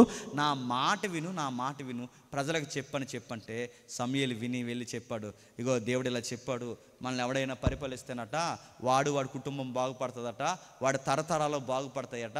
మనం మాత్రం ఏమవుతామంటే ఇదిగో ఎప్పటికీ వాడికి ఉడిగిన చేస్తూ ఉండాలట, వాడి రథాల ముందు పరిగెట్టాలట, వాడి ఇంట్లో పాసి పనులు చేయాలట. ఇలాంటి బతుకులు మనకు వస్తాయంట. ఇలాంటి పాసి పనులు చేసే బతుకు మనకు అవసరమా? మనకు దేవుడు రాజుగా ఉన్నాడుగా, మనిషిని ఎందుకు మీరు రాజుగా అడుగుతున్నారంటే ఈ లోక మర్యాద చొప్పున మాకు రాజు కావాలి అన్నారట. అది కాదయ్యా, వాడు మనతో ఊడిగిన చేసుకుంటాడంటే మొత్తం విన్న తర్వాత ఇశ్రాయేలు అన్నారట, మాకు ఆడే కావాలన్నారంట. దేవుడు కోపం వచ్చింది, కావలసిన ఇచ్చామన్నాడు. ఆ టైంలో ఒక ఇశ్రాయేలులో ఒక పొడవైన వ్యక్తి ఉన్నాడు. ఆ పొడవైన వ్యక్తి ఎవరంటే సౌలు. బాగా వినండి, ఆ సౌలుని ఎప్పుడైతే ఇచ్చాడో, ఆ సౌలుని ఇచ్చిన తర్వాత సౌలు ఏం చేశాడు చెప్పండి? సౌలు చాలా పిరికోడండి. నువ్వేనా సౌండ్ కొంచెం ట్రిపుల్ తగ్గించి? నువ్వు కదా? లేరా సౌండ్ బ్యాచ్లో భోజనం వెళ్ళిపోయారా? ఉన్నారా? లేరా? ప్రత్యేక ప్రార్థనకి వెళ్ళారా? సరే. అందుకే వీళ్ళని కానీ వాళ్ళని కానీ నన్ను ఇలా అన్నందుకు నా మీద తిరగబడని చెప్తాను. వీళ్ళని కానీ వాళ్ళని కానీ కాస్త భక్తి ఉన్న వాళ్ళని ఎందుకు పెట్టమంటామంటే ప్రజెన్స్లో ఉంటారని. సైడ్ అయిపోవాలి ఎందుకు పెట్టొద్దు అంటామంటే గుర్తుపెట్టుకు, నువ్వు ఇలాంటి వ్యవహారం ఏడుస్తుంది. సరే, ఇది చెప్తున్నాను. సౌలు. సరే, సౌలు గారు ఎవరైతే ఉన్నారంటే, సౌలు గారు పిరికోడండి. ఆయన ఎంత పిరికోడంటే, ఆయన భయపడుతూ ఎవరన్నా చుట్టాలు ఇంటికి వచ్చారనుకోండి, ముందు ఈయన సిగ్గుపడిపోతాడట. ఎవరు? మనకులాగే. చుట్టాలు ఇంటికి వస్తే ఆయన భయపడిపోతాడట. చుట్టాలు ఎవరన్నా వస్తే ఆయన ఇబ్బంది పడిపోతాడట. ఈ ఇబ్బంది పడిపోయి ఆయన రేపొద్దున ఎంత పిరికోడంటే, చూడడానికి హైట్ ఉంటాడు, చూడడానికి లాంగ్ హెయిర్ ఉంటుంది. ఇశ్రాయేల్లో ఏ పురుషుడు వచ్చినా ఆయన భుజాల దగ్గరకు వస్తాడు. ఆయన హైట్ కానీ వెయిట్ కానీ ఆయన చూస్తే ఎవరైనా అనుకుంటారట, ఈయన భలే ఉన్నాడు రా, ఈయన రాజు అనుకుంటారట. అలాంటి అందగాడు, అంత చక్కటి రాజు ఎవరైతే ఉన్నారో కొంచెం ట్రిపుల్ తగ్గించి ఆ మైకులు అనుకుంటాను గట్టిగా వస్తున్నాయి చూడండి, నా వాయిస్ కూడా తగ్గించండి. ఎవరైతే ఇశ్రాయేలు రాజు ఎవరైతే ఉన్నారో ఆ సౌలు గారు వచ్చిన తర్వాత పిరికోడు, భయస్థుడు, బయటికి వెళ్ళి ఏమీ మాట్లాడలేడు. ఎవరైనా చుట్టం పట్టం ఎవరైనా వస్తే, ఆ చుట్టం పట్టం వస్తే భయపడిపోతాడట. ఒకరోజు ఎవరో చుట్టాలు ఇంటికి వస్తే, సమూయేలు గారి ఇంటికి, క్షమించండి, సౌలు గారి ఇంటికి వస్తే మిద్ది మీద దాకుండా ఉంటుంది బైబిల్లో. ఎక్కడ? ఇంత భయస్థుడిని దేవుడు అభిషేకించి, ఇంత భయస్థుడిని దేవుడు ఆశ్రితకరంగా మార్చి సింహాసనం ఎక్కిస్తే 2 సంవత్సరాలు సింహాసనం మీద పరిపాలించేసరికి ఇంకెవ్వడు నా ముందే ఎదగకూడదన్నంత అసూయపరుడు అయిపోయాడు. అసూయపరుడు అయిపోవడం కాదు, ఒక అమాయకుడిని పరిగెట్టించాడు. ఒక అమాయకుడిని పరిగెట్టించి చివరికి ఏం చేశాడో తెలుసా? చంపేయాలనుకున్నాడు. దావీదును పరిగెట్టించి చివరికి ఏమయ్యాడు చెప్పండి? అసూయతో పరిగెట్టి చివరికి సూసైడ్ చేసుకుని చచ్చిపోయాడు. బాగా వినండి, సౌలుని దేవుడు రాజుగా నిలబెడితే సౌలు ఏం చేశాడు? అసూయతో ఇంకెవరు ఎతకూడదు, ఆయన ముందు ఎవడో మంచి బట్టలు వేసుకోకూడదు, ఆయన ముందు ఎవడో పొగడబడకూడదు, ఆయన ముందు ఎవడో మంచిగా ఉండకూడదు, ఆయన ముందు ఎవడో తనకన్నా గొప్ప కనబడకూడదు. ఒకవేళ కనబడితే ఆయన చంపే వరకు కొనకూడదు, వాడిని దిగజార్చే వరకు కొనకూడదు. అలాగే సౌలు గారు చివరికి దావీదుని పరిగెట్టించి ఏం చేశాడు? సూసైడ్ చేసుకుని చచ్చిపోయాడు. చివరికి దావీదు, బాగా వినండి, సౌలు గారు ఎలా చనిపోయాడంటే, దావీదు దేవుని ఉద్దేశానుసారుడైన మనుషుడు. దావీదు వచ్చి ఏం చేశాడు చెప్పండి? ఆదాము ఏం చేశాడో నోహు అదే చేశాడు. నోహు ఏం చేశాడో చెప్పండి? అబ్రహాం అదే చేశాడు. అబ్రహాం ఏం చేశాడో మోసే అదే చేశాడు. మోసే ఏం చేశారో న్యాయాధిపతులు అదే చేశారు. న్యాయాధిపతుల తర్వాత, బాగా వినండి, సౌలు నిలబెట్టారు. సౌలు ఏం చేశాడు? పడ్డాడు. ఈ సౌలు తర్వాత మళ్ళీ దావీదు నిలబెడితే దావీదు ఏం చేశాడు? అమాయకుడి కుటుంబాన్ని నిలువెల్లా చిదిమేశాడు. ఒక అమాయకుడిని చంపేశాడు. తన కౌగిట్లో ఉన్న భార్యను తెచ్చేసుకున్నాడు. వచ్చే ముందు ఒక నాతాను ప్రవర్తన దేవుడు పంపిస్తే ఎప్పుడులాగే మంచి బట్టలు వేసుకుని రాజరెక్కలను కూర్చుని ఏమీ తెలియనట్టున్నాడు. దేశాన్ని నమ్మించాడు, అందరిని నమ్మించాడు, కానీ దేవుడు నమ్మించగలడా? ఆ సింహాసనం మీద కూర్చున్నప్పుడు నాతాను ప్రవక్త వచ్చి ఒక కథ చెప్పాడు. అయ్యా, మీకు ఒక కథ చెప్పాలి. ఆ కథ ఏంటంటే, మన దేశంలో మన ఆస్థానంలో ఒక బలిసినోడు ఉన్నాడయ్యా. ఆడికి ఎంత బలిసిందంటే, వాడి దగ్గర ఎన్నో గొర్రెల మందలు ఉండగా ఆ గొర్రెల మందలో ఒక్క మందను కూడా తినకుండా ఆడికి ఆకలేసిందని గారాభంగా కూతురులో పెంచుకున్న ఆ గొర్రె పిల్లని చంపుకుని తినేసాడయ్యా అన్నాడు. అనగానే వెంటనే సర్వం లేచిపోయాడు. ఎవరు ఇలా అన్నాడు? ఎవడాడు? మన ఆస్థానంలో ఉన్న ఆ మూతుబరిగడు ఆడెవడు ఈ అమాయకుడు గొర్రె పిల్లని లాగేశాడు కనుక ఆ గొర్రె పిల్లకు ప్రతిగా 4 గొర్రె పిల్లలు చచ్చిపోవాలి అన్నాడు. కానీ గమ్మత్తు చెప్పిన, తెలుసు అన్నాడో తెలియకన్నాడు, కానీ తెలియకన్న మాటనే దేవుడు నెరవేర్చాడు. ఆ మాట చెప్పిన 4 గొర్రెల పిల్లలు చనిపోవాలన్నాడు కనుక ఇప్పుడు ఊరియా చనిపోయాడు. ఊరియా గొర్రె పిల్ల ఎవరు? బెత్షెబా. ఈ బెత్షెబాను లాక్కున్నా కనుక దేవుడు ఇచ్చిన జడ్జిమెంట్ దావీదు నోట ఇచ్చాడు. ఏమని తెలుసా? 4 గొర్రె పిల్లలు అన్నాడు కనుక మీరు రాసిన దాన్ని మీరు చదువుకోండి. దావీదు జీవితంలో 4 పిల్లలు చచ్చిపోతారు. మీరు చూడండి ఎంతమంది? 4 పిల్లలు. ఎందుకు దావీదు జీవితంలో 4 పిల్లలు? ఆయన ఇచ్చిన జడ్జిమెంట్ అది. ఆ దావీదు ఏం చేశాడంటే, సౌలు ఎలా పడ్డాడో, సౌలు ఒక కారణంలో పడ్డాడు, దావీదు మరొక కారణంలో పడ్డాడు. దావీదు తర్వాత మళ్ళీ కొడుకు తెర మీదకి వచ్చాడు. ఆ కొడుకు ఎవరు తెలుసా? జ్ఞాని సొలొమోను. ఆయన తెర మీదకి వస్తే ఏం చేశాడు? గొడవ లేకుండా 1000 మందిని చేసుకున్నాడు. అఫీషియల్ 700, అన్అఫీషియల్ చెప్పండి 1000. 1000 మందిని చేసుకున్న తర్వాత ఏమైంది చెప్పండి? ఏమైంది 1000 మందిని చేసుకుంటే? సౌలు బాగున్నాడు, సౌలు తర్వాత దావీదు ఆయుష్ పెడితే సొలొమోను బాగున్నాడు అనుకుంటే ఎంత ఎత్తుకెదిగిపడితే సొలొమోను శాబాదేశపు రాణులు, అంటే ఆఫ్రికా ఖండం చీకటి ఖండంలో ఉన్న తల్లులు కూడా సొలొమోను మాటలు విన్నా కూర్చున్నాడు. ఆవిడ పేరు శాబాదేశపు రాణి. స్వదేశీయులు వచ్చారు, విదేశీయులు వచ్చారు, మంత్రులు వచ్చారు, అధిపతులు అందరూ వచ్చి సొలొమోనుతో ఒక మాట అన్నారట, అయ్యా నువ్వు చెప్పే జ్ఞానవాకులు వింటుంటే మాకు మతిపోతుంది, అసలు మేము రాజులు రాణీలం అయిపోయాం, కానీ అసలు మేము సామాన్యులం అయితే మా రాజ్యాలన్నీ వదిలేసి సామాన్యులం అయిపోయి మీ ఇంట్లో పాసి పని చేసుకుంటూ మీకు అన్నం వడ్డిస్తూ మీరు చెప్పే 4 మాటలు వినాలని ఉందా? అంత జ్ఞానం మీరు చెప్తున్నారు. మీ జ్ఞానానికి మేము ఫిదా అయిపోయామన్నారు. అందుకే శాబాదేశపు రాణి లాంటి వారు కితాబ్ ఇచ్చారు, బంగారం ఇచ్చారు, ఎన్నో ఇచ్చారు, ఎంతో ఆకాశం అంతా ఎదిగిపోయిన సొలొమోను గారు చివరికి ఏమైనా తెలుసా? సొలొమోను మాటలు అందరూ వినేవారు. చివరికి ఎలాంటి రోజులు వచ్చాయంటే సొలొమోను భార్యల మాట వినే రోజులు వచ్చేసాయి.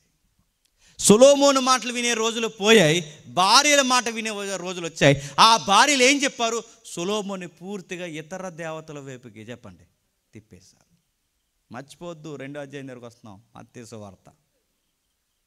ఆదాము, నోహు, అబ్రహాము, మోసే, న్యాయాధిపతులు, సౌలు, దావీదు, సొలొమోను తర్వాత ఇజ్రాయేల్ దేశం ఏమైందంటే 2 ముక్కలు అయిపోయింది. ఎప్పుడైతే 2 ముక్కలు అయిందో ఉత్తర భూభాగం దక్షిణ భూభాగం మారిపోయింది. ఉత్తర భూభాగానికి ఏమో క్యాపిటల్ సోమ్రోన్ ఉంది, దక్షిణ భూభాగానికి క్యాపిటల్ ఇందా మనం చదువుకున్నామే యెరూషలేము. ఈ 2 భూభాగాలు, అటువైపు ఒక 20 మంది రాజులు, ఇటువైపు ఏమో 21 మంది రాజులు, అటు ఇటు 21 మంది, అంటే సుమారు 41 మంది రాజులు పరిపాలిస్తే యరాబాము రెహబాము లాంటి పనికిమాలిన రాజులు అయితే దేశాన్ని పూర్తిగా విగ్రహారాధన వైపు తిప్పేశారు. హిజ్కియా లాంటి వారు, ఉజ్జియా లాంటి వారు బాగానే ఉన్నారనుకుంటే ఉజ్జియా ప్రారంభంలో బాగానే ఉన్నాడు, చివరికి నొసట కుష్ఠరోగం తెచ్చుకొని దేవుడికి విరుద్ధమైన పనులు చేశాడు. హిజ్కియా ఏం చేశాడు? దేవుడు భవిష్యత్తు ఎరిగిన దేవుడు. చిట్ట దశలో అంటే హిజ్కియా పాడవుతాడని దేవుడికి ముందే తెలుసు కనుక, హిజ్కియా గర్భం నుంచి ఒక పనికిమాలినోడు రాబోతున్నాడు దేవుడికి ముందే తెలుసు కనుక, హిజ్కియా దేవుడు ఏం చేస్తాడు తెలుసు? ఒక రోగం ఇచ్చి చంపేయాలనుకున్నాడు. కానీ హిజ్కియా బతిమాలి నాకు ఆయుష్ పొడిగించవయ్యా అంటే ఆ 15 ఏళ్ళు పొడిగిస్తే ఆ 15 నెలల్లో పనికిమాలినోడు పుట్టాడు. ఆ 15 ఏళ్ళే లేకపోతే ఆ పనికిమాలినోడు పుట్టడు. ఆ పనికిమాలినోడు లేకపోతే దేశం విగ్రహారాధన వైపు తిరగదు. ఇదంతా కావాలని దగ్గర నుండి చేసుకున్నారండి. చివరికి ఒక్క రాజు తినంగానంటే ఒక్క రాజు తినంగా లేడు. ఆ టైంలో దేవుడు బాధపడుతూ యెషయా గ్రంథం రాయించాడు. ఏ గ్రంథం? యెషయా గ్రంథం. బాగా వినాలి. ఆదాము చెప్పండి, నోహు, అబ్రహాము, మోసే, న్యాయాధిపతులు, సౌలు, దావీదు, సొలొమోను తర్వాత దేశం 2 ముక్కలు. సరిగ్గా దేశం ముక్కలు అయిపోయి హిజ్కియా ఉజ్జియా టైంలో దేవుడు ఒక ప్రవక్తను, అంటే రాజకీయాన్ని శాసించే దేవుడు ఒక ఆయన మీకు సెలవిమ్మన్నాడు అని ప్రవచనాలు చెప్పడానికి దేవుడు యెషయా ప్రవక్తను పంపాడు. ఆ ప్రవక్త వచ్చి ఏమంటున్నాడు? ఒక్కసారి 1వ అధ్యాయం 1వ వచనం చదవండి. యెషయా గ్రంథం 1వ అధ్యాయం 1వ వచనం. యోధారాజుల దినములలో యోధాను గూర్చియు యెరూషలేమును గూర్చియు యెషయాకు కలిగిన దర్శనము యెహోవా మాట్లాడుచున్నాడు. ఆకాశము ఆలకించు, భూమి చెవియొగ్గుము. నేను పిల్లలను పెంచి గొప్పవారినిగా చేసి తిని వారు నా మీద తిరగబడి ఉన్నారు. ఎద్దు తన కామాందుని ఎరుగుదును, గాడిద తన సొంత వాడిని దొడ్డు తెలుసుకొని. జాగ్రత్తగా వినండి, దేవుడు తిడుతున్నాడు చూడండి. ఇశ్రాయేలుకి రాజు వద్దురా, మనిషి మీకు రాజుగా వద్దురా అంటే నా మాట వినలేదు. మనుషులే మాకు రాజులు కావాలని వీళ్ళు కోరుకుంటే చివరికి ఏం జరిగింది? వీళ్ళతో ఊడిగించారు. వీళ్ళ పిల్లలు బాగుపడ్డారు. చివరికి వీళ్ళు ఏమైనా చెప్పన బానిసలు అయిపోయారు. సొంత రాజులు అన్న పేరే తప్ప ఆ సొంత రాజుల కింద వీళ్ళు ఏమైనా స్వేచ్ఛ లేకుండా బతికారు. కనీసం పౌర హక్కులు లేకుండా పోయి ఆ టైంలో దేవుడు బాధపడుతూ ఒక మాట అన్నాడు, ఎద్దుకున్న ఇంకిత జ్ఞానం, గాడిదకున్న ఇంకిత జ్ఞానం ఎవరికి లేదు తెలుసా? నా పిల్లలకి లేదు. ఎందుకంటే నేను రాజుని రా వీళ్ళకి చెప్తున్నా, వీళ్ళకి అర్థం కావట్లేదు. ఎందుకంటే 40 ఏళ్ళు అరణ్యంలో వీళ్ళు నడుస్తున్నప్పుడు ఆహారం అంటే ఆకాశం నుంచి కురిపించాను, నీళ్ళు అంటే బండ నుంచి ఇప్పించాను. వీళ్ళకి చెప్పులు అరగలేదు, బట్ట మాయలేదు, వీళ్ళకి సొమ్మసిల్లు పోకుండా బాగా నడిపిస్తే నా కన్ను దృష్టిలో వీళ్ళకి ఎప్పుడు మెలుకుగా ఉండాలని, నేను కొనకక నిద్రపోకలు ఎప్పుడు జాగ్రత్తగా ఉండాలని నేను కాచి కాపాడితే నేనేళ్ళకి రాజుగా కనబడలేదు, కానీ పొరుగులేలకు రాజులుగా కనబడ్డాను. అందుకే దేవుడు అంటున్నాడు, ఎద్ది తన యజమాని ఎరుగుతుంది, గాడిద తన యజమాని గుర్తుపడుతుంది, వారి సొంత వాడిని దొడ్డు తెలుసుకుంటుంది, వారి యజమాని తెలుసుకుంటుంది. పశువులు సొంత వాడిని యజమాని ఎత్తుక్కుంటాయి, కానీ నా ప్రజలకి యజమాని నేనన్న సంగతి నా ప్రజలకి చెప్పండి అర్థం అవట్లేదు. అరే ఎద్దుకి యజమాని ఉన్నాడని అర్థమైంది, తనకు ఒక కామాంధుడు ఉన్నాడని, గాడిదకి సొంత వాడిని దొడ్డు ఉందని అర్థమైంది. అంటే పశువులు కొన్ని ఇంకిత జ్ఞానం, అరే దేవుడు మనం పోషిస్తున్నాడు, ఆయనకన్నా గొప్పరాజు ఎవరన్నా అనుకుంటే బాగున్ను, అనుకోలేదు. వీడిపోతే ఆడన్నారు, ఆడిపోతే ఈడన్నాడు, ఏ రాజు వచ్చినా వీళ్ళకి ఎరగదీసింది ఏమీ లేదు, అందరూ బాధ పెట్టారు. న్యాయాధిపతులు వచ్చి చేసింది ఏమీ లేదు, వాళ్ళు బాధ పెట్టారు. ఒక నాయకుడు అంటే ఇలా చరిత్ర, బైబిల్ చరిత్ర చదువుతుంటే మనకి ఏమర్థం అవుతుంది చెప్పండి? ఏ నాయకత్వం కూడా మనుషులకి మంచి పరిపాలన ఇవ్వదు. మీకు నచ్చినా నచ్చకపోయినా ఒక మాట అంటే గుర్తుపెట్టుకోండి, ఆ పార్టీ వచ్చి ఎరగదీసింది ఏమీ లేదు, ఈ పార్టీ వచ్చి ఎరగదీసింది ఏమీ లేదు, రేపు పొద్దున కొత్త పార్టీ వచ్చి ఎరగదీసింది ఏమీ లేదు. మీరు జెండాలు మోసిపోయి మీ నొడాలు వంగిపోవాలి తప్ప ఎవడొచ్చి ఎరగదీసేది ఏమీ లేదు. నేను పుట్టిన 1990, 89 నేను చూస్తున్నాను, పార్టీలు నడుతున్నాను, ఎవడొచ్చి ఏమి ఎరగదీశాడు చెప్పండి? ఆడ మనవళ్ళ తప్ప ఇంకెవడన్నా బాగుపడ్డా? ఎవడేం చేయడు. దేవుడు అదే చెప్తున్నాడు. అంటే ఈ 2వ అధ్యాయంలో ఏముందంటే ప్రపంచ రాజకీయం ఉంది. మళ్ళీ చెప్తున్నా, ముఖ్యంగా మనుబడుగు బలహీన వర్గాలు ఏవైతున్నావో, ముఖ్యంగా మన పేదరికపు ప్రాంతాలు ఏవైతున్నావో, మనకు సిగ్గుండాలి. మళ్ళీ చెప్తాను, ఈ జెండాలు మోయడానికి మనం పుట్టలేదు, గుర్తుపెట్టుకోండి. వీళ్ళకి ఉడిగించేయడానికి మనం పుట్టలేదు, వీళ్ళ బతిరేలు వస్తే కేకులు కట్టడానికి పుట్టలేదు, వీళ్ళ కేకులు గోయించడం పుట్టలేదు, మళ్ళీ చెప్తాను వీళ్ళ ఫ్లెక్స్లు కట్టడానికి పుట్టలేదు. మీరు ఈ పనులు మానేయండి, ఈ పనులు మానేయండి. ఈ మాట నేను చెప్తున్నా కదా, దేవుడు చెప్తున్నాడు. వాడి గేట్ల చుట్టూ, వాడి బూట్ల చుట్టూ, వాడి కార్ల చుట్టూ తిరగడం మానేయండి. మన పిల్లల్ని చదివించండి, మన పిల్లలకు ఉద్యోగాలు, నైతికత నేర్పించండి. మన పిల్లలు పార్లమెంట్ స్థాయిలో మాట్లాడే స్థాయికి నడిపించాలని నేను కోరుకోవట్లేదు, మనం నమ్మిన దేవుడు కోరుకుంటున్నాడు. ఆ రోజు అదే చెప్పాడు, ఇదిగో నా ప్రజలకు బుద్ధి లేదు, నా ప్రజలకు బుద్ధి లేదు. ఎద్దుకి గాడిద కొనే ఇంకిత జ్ఞానం నా పిల్లలు. ఎంత బుద్ధి లేనితనం అంటే వీళ్ళు అన్నీ గుర్తుపడతారు కానీ పోషిస్తున్నాను మర్చిపోతాడు. మళ్ళీ ప్రశ్న అర్థం చెప్పండి, మీ స్థానిక ఎమ్మెల్యే అయినా, ఎంపీ అయినా, పిఎం అయినా, సీఎం అయినా, ఎవరైనా వాళ్ళు చెప్తున్నారు, వాళ్ళు గురిపిస్తారంటే వర్షాలు, వర్షాకాలంలో వర్షాలు కురగకపోతే పార్లమెంట్ దద్దరిల్లిపోతుంది. మళ్ళీ చెప్తున్నాను, వర్షాకాలంలో వర్షాలు కురగకపోతే అసెంబ్లీలో ఉల్లిపాయ రేటు కోసం మాట్లాడుకుంటూ ఉల్లిపాయలు. ఆ టైంలో గుర్తుందో లేదో, 4-5 సంవత్సరాల క్రితం ఆకాశాన్ని అంటే ఉల్లిపాయలు. పెళ్ళికి గిఫ్ట్లు ఏమి ఇచ్చారు చెప్పిన? ఉల్లిపాయలు బుట్టిచ్చారు. అంత రేటు ఆ రోజుల్లో. ఆ రోజుల్లో మన స్టేట్ కలిసి ఉంది. చాలా క్రితం ఒక 10 ఏళ్ళు అవుద్ది, 10-15 ఏళ్ళ క్రితం నా ఉద్యోగం వచ్చిన కొత్తలో, ఆ టైంలో మన 2 రాష్ట్రాలు కలిసి ఉన్నాయి. అప్పుడు మన అసెంబ్లీ తెలంగాణ అసెంబ్లీలో గొడవ జరుగుతుంది. ఆ గొడవ జరుగుతున్నప్పుడు ఏంటో తెలుసా, అసెంబ్లీలో ప్రతిపక్షం అది ఎమ్మెల్యే అడుగుతున్నాడు, ఏవయ్యా మీ ప్రభుత్వం వచ్చిన తర్వాత వర్షాలు పడడం మానేసి అన్నాడు. మీ ప్రభుత్వంలో వచ్చిన తర్వాత ఇదిగో, మీ ప్రభుత్వంలో వచ్చాక ఉల్లిపాయ రేటు పెరిగిపోతుంది, మీ ప్రభుత్వం వచ్చిన తర్వాత ఇదిగో నిత్యావసరాల ధరలు పెరిగిపోయాయి అనగానే అధికారంలోని ఎమ్మెల్యేసే ఊరుకవయ్యా అన్నాడు. ఊరికవేయండి, నిత్యావసరాలు పెరిగిపోయి మీ ప్రభుత్వం ఏం చేస్తుంది అనగానే అధికారంలోని ఎమ్మెల్యే ఏమని చెప్పినా, అధికారం ఉన్నా ఏమన్నా తెలుసా ఎమ్మెల్యే, వర్షాలు పడకపోతే మమ్మల్ని ఏం చేయమంటావు, మేము దేవుళ్ళమా అన్నాడు. చెప్పిన దెబ్బకి అసెంబ్లీలో ప్రతిపక్షానికి అధికారానికి గుర్తొచ్చింది ఎవరు చెప్పిన? దేవుడు. గుర్తుపెట్టుకోండి. నేను మళ్ళీ చెప్తున్నాను, ఈ ప్రపంచాన్ని పోషిస్తుంది ఈ అధికారులు కాదు, వీళ్ళని మనమే పోషిస్తున్నాం. మళ్ళీ చెప్తున్నాను, వీళ్ళెవ్వరూ మనల్ని పోషించట్లేదు, వీళ్ళెవ్వరూ మనల్ని నడిపించట్లేదు. మనల్ని నడిపిస్తున్నది ఎవరంటే పుట్టించిన సృష్టికర్త. టయానికి వర్షాలు పడకపోయినా, టయానికి మంచు పడకపోయినా, టైంకి భూమి తిరగకపోయినా, టైంకి ఆయన అనుకున్న ఈ ప్రకృతిని తిప్పకపోతే ఒక్క మనుగుడు జరుగుద్దా? కనబడని సూక్ష్మ క్రిమి అలా వచ్చింది, దెబ్బకు డోర్లు వేసేసారు 4 సంవత్సరాల క్రితం. కరోనా ఏం చేశారంటే ఒక్కొక్క ఎమ్మెల్యేలు, కొంతమంది ఎంపీలు, కొంతమంది పిఎంలు, సీఎంలు సొంత ప్రాంతాలు వదిలేసి పక్క రాష్ట్రాల నుంచి విదేశాలకు పోవడానికి ట్రై చేశారు. లేదా నీ కోసం ప్రాణం పెడతారనుకుంటున్నా, నీ కోసం నిలబడతారనుకుంటున్నా. అందుకే దేవుడు చెప్తున్నాడు, నా ప్రజలకు బుద్ధి లేదు. ఈడి కాకపోతే ఆడి దగ్గర తిరుగుతారు, ఆడి కాకపోతే ఈడి దగ్గర తిరుగుతాడు, ఈడి కాకపోతే ఈడి దగ్గర తిరుగుతారు. మరి మీరే రాజులు రాని ఆదాముకు చెప్పాను, ఆదాముకు బుర్రకెక్కలేదు. నోవహుకు చెప్పాను, నోవహుకు బుర్రకెక్కలేదు. అబ్రాహాముకు చెప్పాను, ఈ భక్తులందరికీ చెప్పాను, రాజుల వరకు చెప్పాను. మీరు ఉండండిరా నాకు రిప్రజెంట్గా అంటే ఉండలేకపోతున్నారు. నా మాట విని, నా ఆజ్ఞ పాటించి, నా పక్షం నిలబడితే బంతుల్లా మిమ్మల్ని పోషిస్తాను, నేనే కింగ్నని మీకు చెప్తుంటే మీకు ఎందుకు ఎక్కడలేదు? గాడిదకి ఎద్దుకున్న బుద్ధి మీకు లేదండి. అప్పుడు దేవుడు ఒక నిర్ణయానికి వచ్చాడు. వచ్చి ఏం రాస్తున్నాడు చూడండి 7వ అధ్యాయం మొదటి వచనం నేను చదువుతాను. యోధా రాజైన ఉద్యా మనవడును యోతామ కుమారుడైన ఆహాజ్ దినముల్లో సిరియా రాజైన రెజీను ఇశ్రాయేల్ రాజైన రెమల్యా కుమారుడైన పెకాహును యుద్ధము చేయవలన యెరూషలేము మీదకి వచ్చారు, కానీ అది వారి వలన కాకపోయినా అప్పుడు సిరియానీలు ఎఫ్రాయిమీలు తోడు చేసుకుని దావీదు వంశస్థులకు తెలవబడగా గాలికి అడవి చెట్లు కదిలినట్టు కదిలి వారి హృదయాలు వారి జనుల హృదయాలు కదిలిపోయాయి. ఏమర్థమైంది? ఏమర్థం లేదని అర్థమైంది. ఏదో రాస్తున్నాడు చూడండి. ఏం రాస్తున్నాడు? ఈ ప్రవచనం చెప్పే సమయానికి ఇజ్రాయెల్ దేశంలో పెద్ద రాజకీయమే జరుగుతుంది, ఉమ్మడి రాజకీయం జరుగుతుంది. ఏం రాజకీయం జరుగుతుందంటే అప్పటికి 3 దేశాలు కలయిక జరుగుతుంది. ఒకదానికి దేశానికి ఒప్పందం పెట్టుకుంటున్నా ఏం జరుగుతున్నాయి బాగా వినండి. ఇజ్రాయెల్ దేశం ఉందట, సిరియా దేశం ఉందట, చెప్పండి యోధా దేశం ఉందట. అంటే 3 దేశాలు 3 రాజులు. జాతక వినాలి, 3 దేశాలు 3 రాజులు. ఈ 3 దేశాలకు 3 రాజులు ఉన్నారు. ఆ 3 రాజుల్లో సిరియా దేశానికి రెజీన్ ఉన్నాడు, ఇజ్రాయెల్ దేశానికి పెహా ఉన్నాడు, యోధా దేశానికి ఆహాజ్ ఉన్నాడు. ఈ 3 దేశాలకి 3 రాజులు ఉంటే ఈ ముగ్గురిని మింగేశాడు. పైనుంచి ఒకడు వస్తున్నాడు అట. ఎవడాడు? ఆ 17 వచనం చదవండి. ఆ 17 వచనం, ఆ 7వ అధ్యాయం 17 వచనం. యెహోవా యోధా నీ మీదకిని నీ జనమ మీదకిని నీ పితరుల కుటుంబం వారు నీ మీదకి శ్రమ దినంలో ఎఫ్రాయిం వారు యోధా నుండి తొలగిపోయిన దినం మొదలుకొని నేటి వరకు రాని దినం రప్పించున్నాడు ఆయన అశ్షూరు రాజుని. ఎవడాడు? అశ్షూరు రాజు. బాగా వినండి. అశ్షూరు రాజు అంటే ఎవడు చెప్పినా ఆడు నిన్ను మింగేస్తాడు, వాడిని మింగేస్తాడు. అంటే సిరియాని, ఇజ్రాయెల్ని, యోధా నిన్ను మింగేసేంత భయంకరమైన వాడు.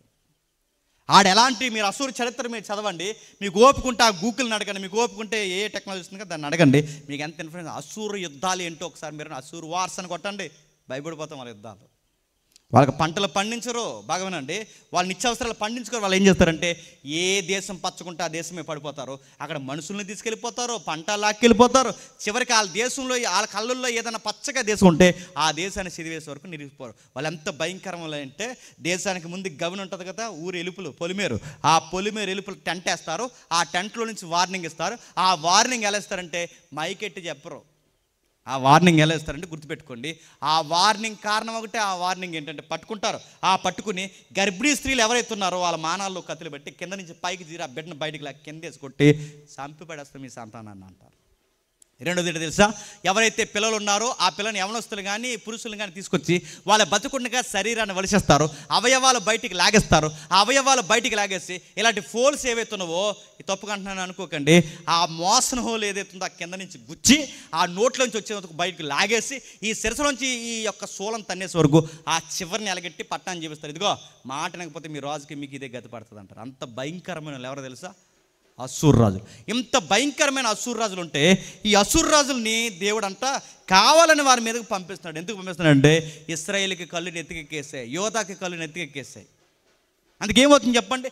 ఎప్పుడైతే ఈ చరిత్రలో మనం చదువుతున్నామో యోధా రాజు, ఇశ్రాయేల్ రాజు, రెజీను అంటే సిరియా రాజు, వీళ్ళందరూ టెన్షన్ అవుతున్నారు. ఈ టెన్షన్ అవుతున్నప్పుడు యోధా, బాగా వినండి, యోధా పక్కన ఉందట ఇజ్రాయెల్ సిరియా మాట్లాడుకున్నాడు. ఇజ్రాయెల్ సిరియా ఎప్పుడైతే మాట్లాడుకున్నాయో ఇజ్రాయెల్ సిరియా ఒక మాటకు ఒప్పందానికి వచ్చారే, మనకి గొడవలు ఏముంటారో తర్వాత చూసుకుందాం, ముందు ఆయన రాకుండా ఆపుదాం అన్నారు. ఎవరిని? అశ్షూరుని రాకుండా ఆపుదాం. మనం కనుక ఆపలేదనుకో ఆడు నిన్ను మింగేస్తాడు. చెప్పండి, నన్ను మింగేస్తాడు. వాడు నిన్ను మింగేస్తే నన్ను మింగేస్తే ఏమైపోతాం? అందుకే మనకి బోర్డర్ గొడవలు ఉంటే తర్వాత చూసుకుందాం, ముందు ఈ నాపేద్దాం అన్నారట. అంతే.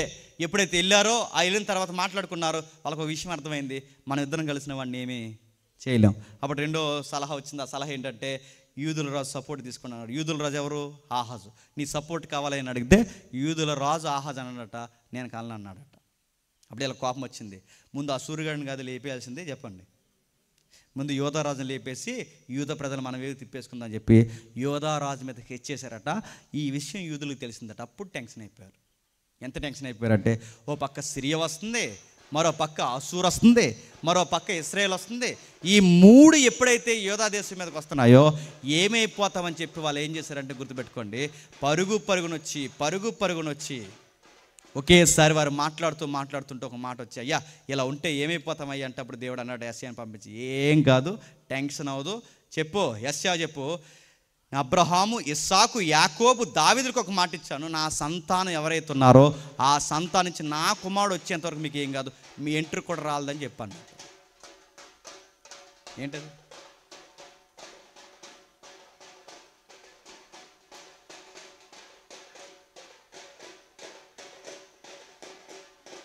సరే చూడండి, ఏదైతే ఉందో చూడండి ఒకసారి.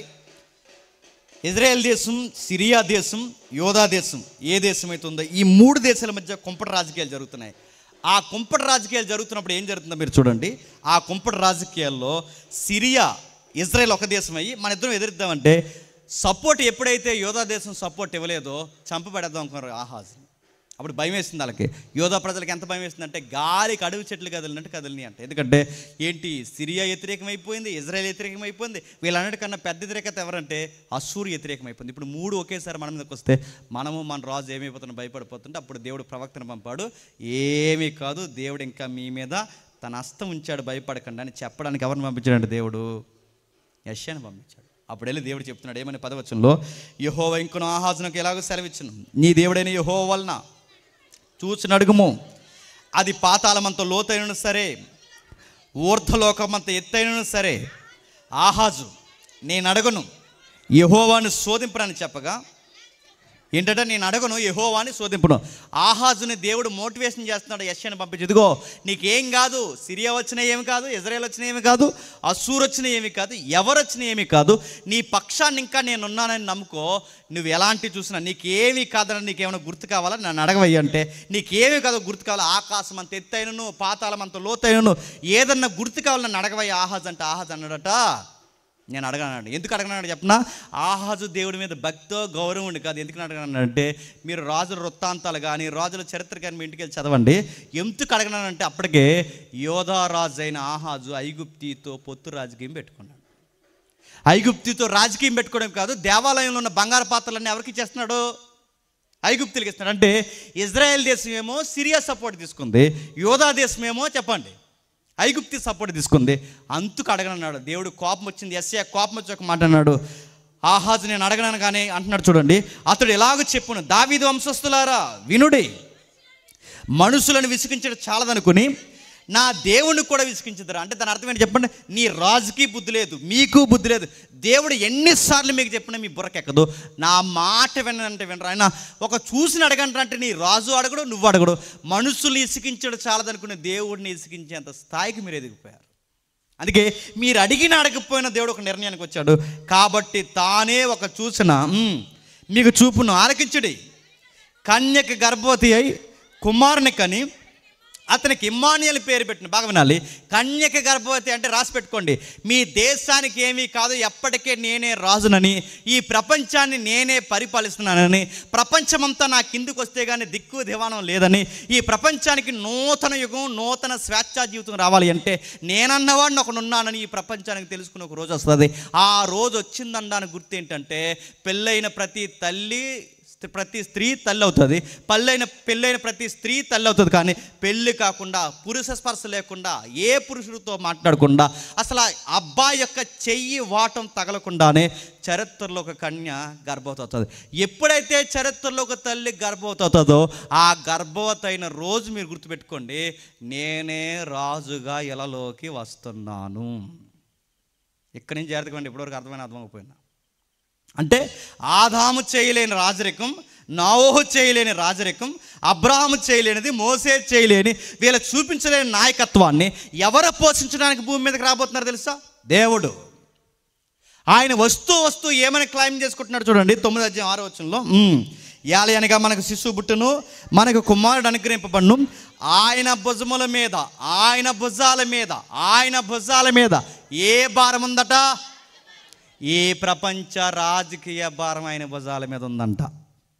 ఈ ప్రపంచ రాజకీయ వ్యవస్థ అంటే నీ పంచాయతీ గొడవలైనా, బాగా వినాలి, నీ జిల్లా స్థాయి గొడవలైనా, నీ సెంట్రల్ గొడవలైనా, ఈ ప్రపంచంలో ప్రతి నాయకత్వానికి ఒకే ఒక అడ్రస్ ఎవరో తెలుసా, నజరేయుడైన యేసుడు. మీకు అర్థమవుతుందో లేదో కానీ అర్థమయ్యే వాళ్ళకి అర్థమవుతుంది, గుర్తుపెట్టుకోండి. అంటే ఒక సాటి మనుషుడు మరొక మనిషికి మంచి పరిపాలన ఇవ్వలేడంటే ఇవ్వలేడు, ఎప్పటికి ఇవ్వలేడంటే అని గుర్తు చెప్పిన, ఆదాము ఇవ్వలేకపోయాడు, 41 మంది రాజులు ఇవ్వలేకపోయారు, చివరికి తెలివైన సొలొమోను కూడా ఇవ్వలేకపోయాడు. అంటే ఒక మనిషి మరొక మనిషికి మంచి పరిపాలన ఇవ్వలేడు. వాగ్దానాలు ఇస్తారు కానీ వాగ్దానాలు నెరవేర్చరు. మనిషి చెప్తాను, ఒక మనిషికి పట్టెడి మెతుకులు 10 రూపాయలు జీవించి వెనకాల 1000 రూపాయలు లాగేస్తారు. ఒక మనిషి మరొక మనిషికి మంచి పరిపాలన ఇవ్వలేడంటే ఇవ్వలేడు. అందుకే ఈ మానవుడు బాగా ఉన్నాడు. అందరు మనుషులమే, అందరి రక్తం ఒకలాగా ఉంది, అందరి రక్తం ఎర్రగా ఉంది, అందరం మనుషుల్లో ఉన్నాం, అందరికీ కాళ్ళు చేతులు అందరం ఒకేలా ఉన్నాం. కానీ మీరు చూడండి, అందరం ఒకేలా మనుషుల్లో ఉన్నా ఒక డబ్బున్నవాడు అయ్యాడు, ఒక డబ్బు లేనివాడు అయ్యాడు, ఒక నల్లోడు అయ్యాడు, ఒకటి తెల్లోడు అయ్యాడు, ఒక కులం తక్కువడాడు, ఒక కులం ఎక్కువవాడు అయ్యాడు. ఎందుకు ఇలా అయ్యారంటే చెప్పండి, పరిపాలన దరిద్రం. మళ్ళీ చెప్తున్నాను, మీరు ఎవరినైనా మీరు చూడండి, మీరు పంచాయతీ నుంచి మీరు చూడండి, ఎప్పుడైనా మీరు చూడండి, ఈ గెలిచిన ఎవరైనా ఉంటే వాళ్ళ పిల్లలు బాగుపడతారు తప్ప మరి మిగిలిన వాళ్ళ సంగతి ఏంటి? అందుకే చూడండి, ఈ ప్రపంచానికి అది మన జిల్లా వరకు ఉన్న అతిపెద్ద ప్రాబ్లం ఏంటి చెప్పిన, పరిపాలనలో మంచి వనరులు పేద ప్రజలకి రావు.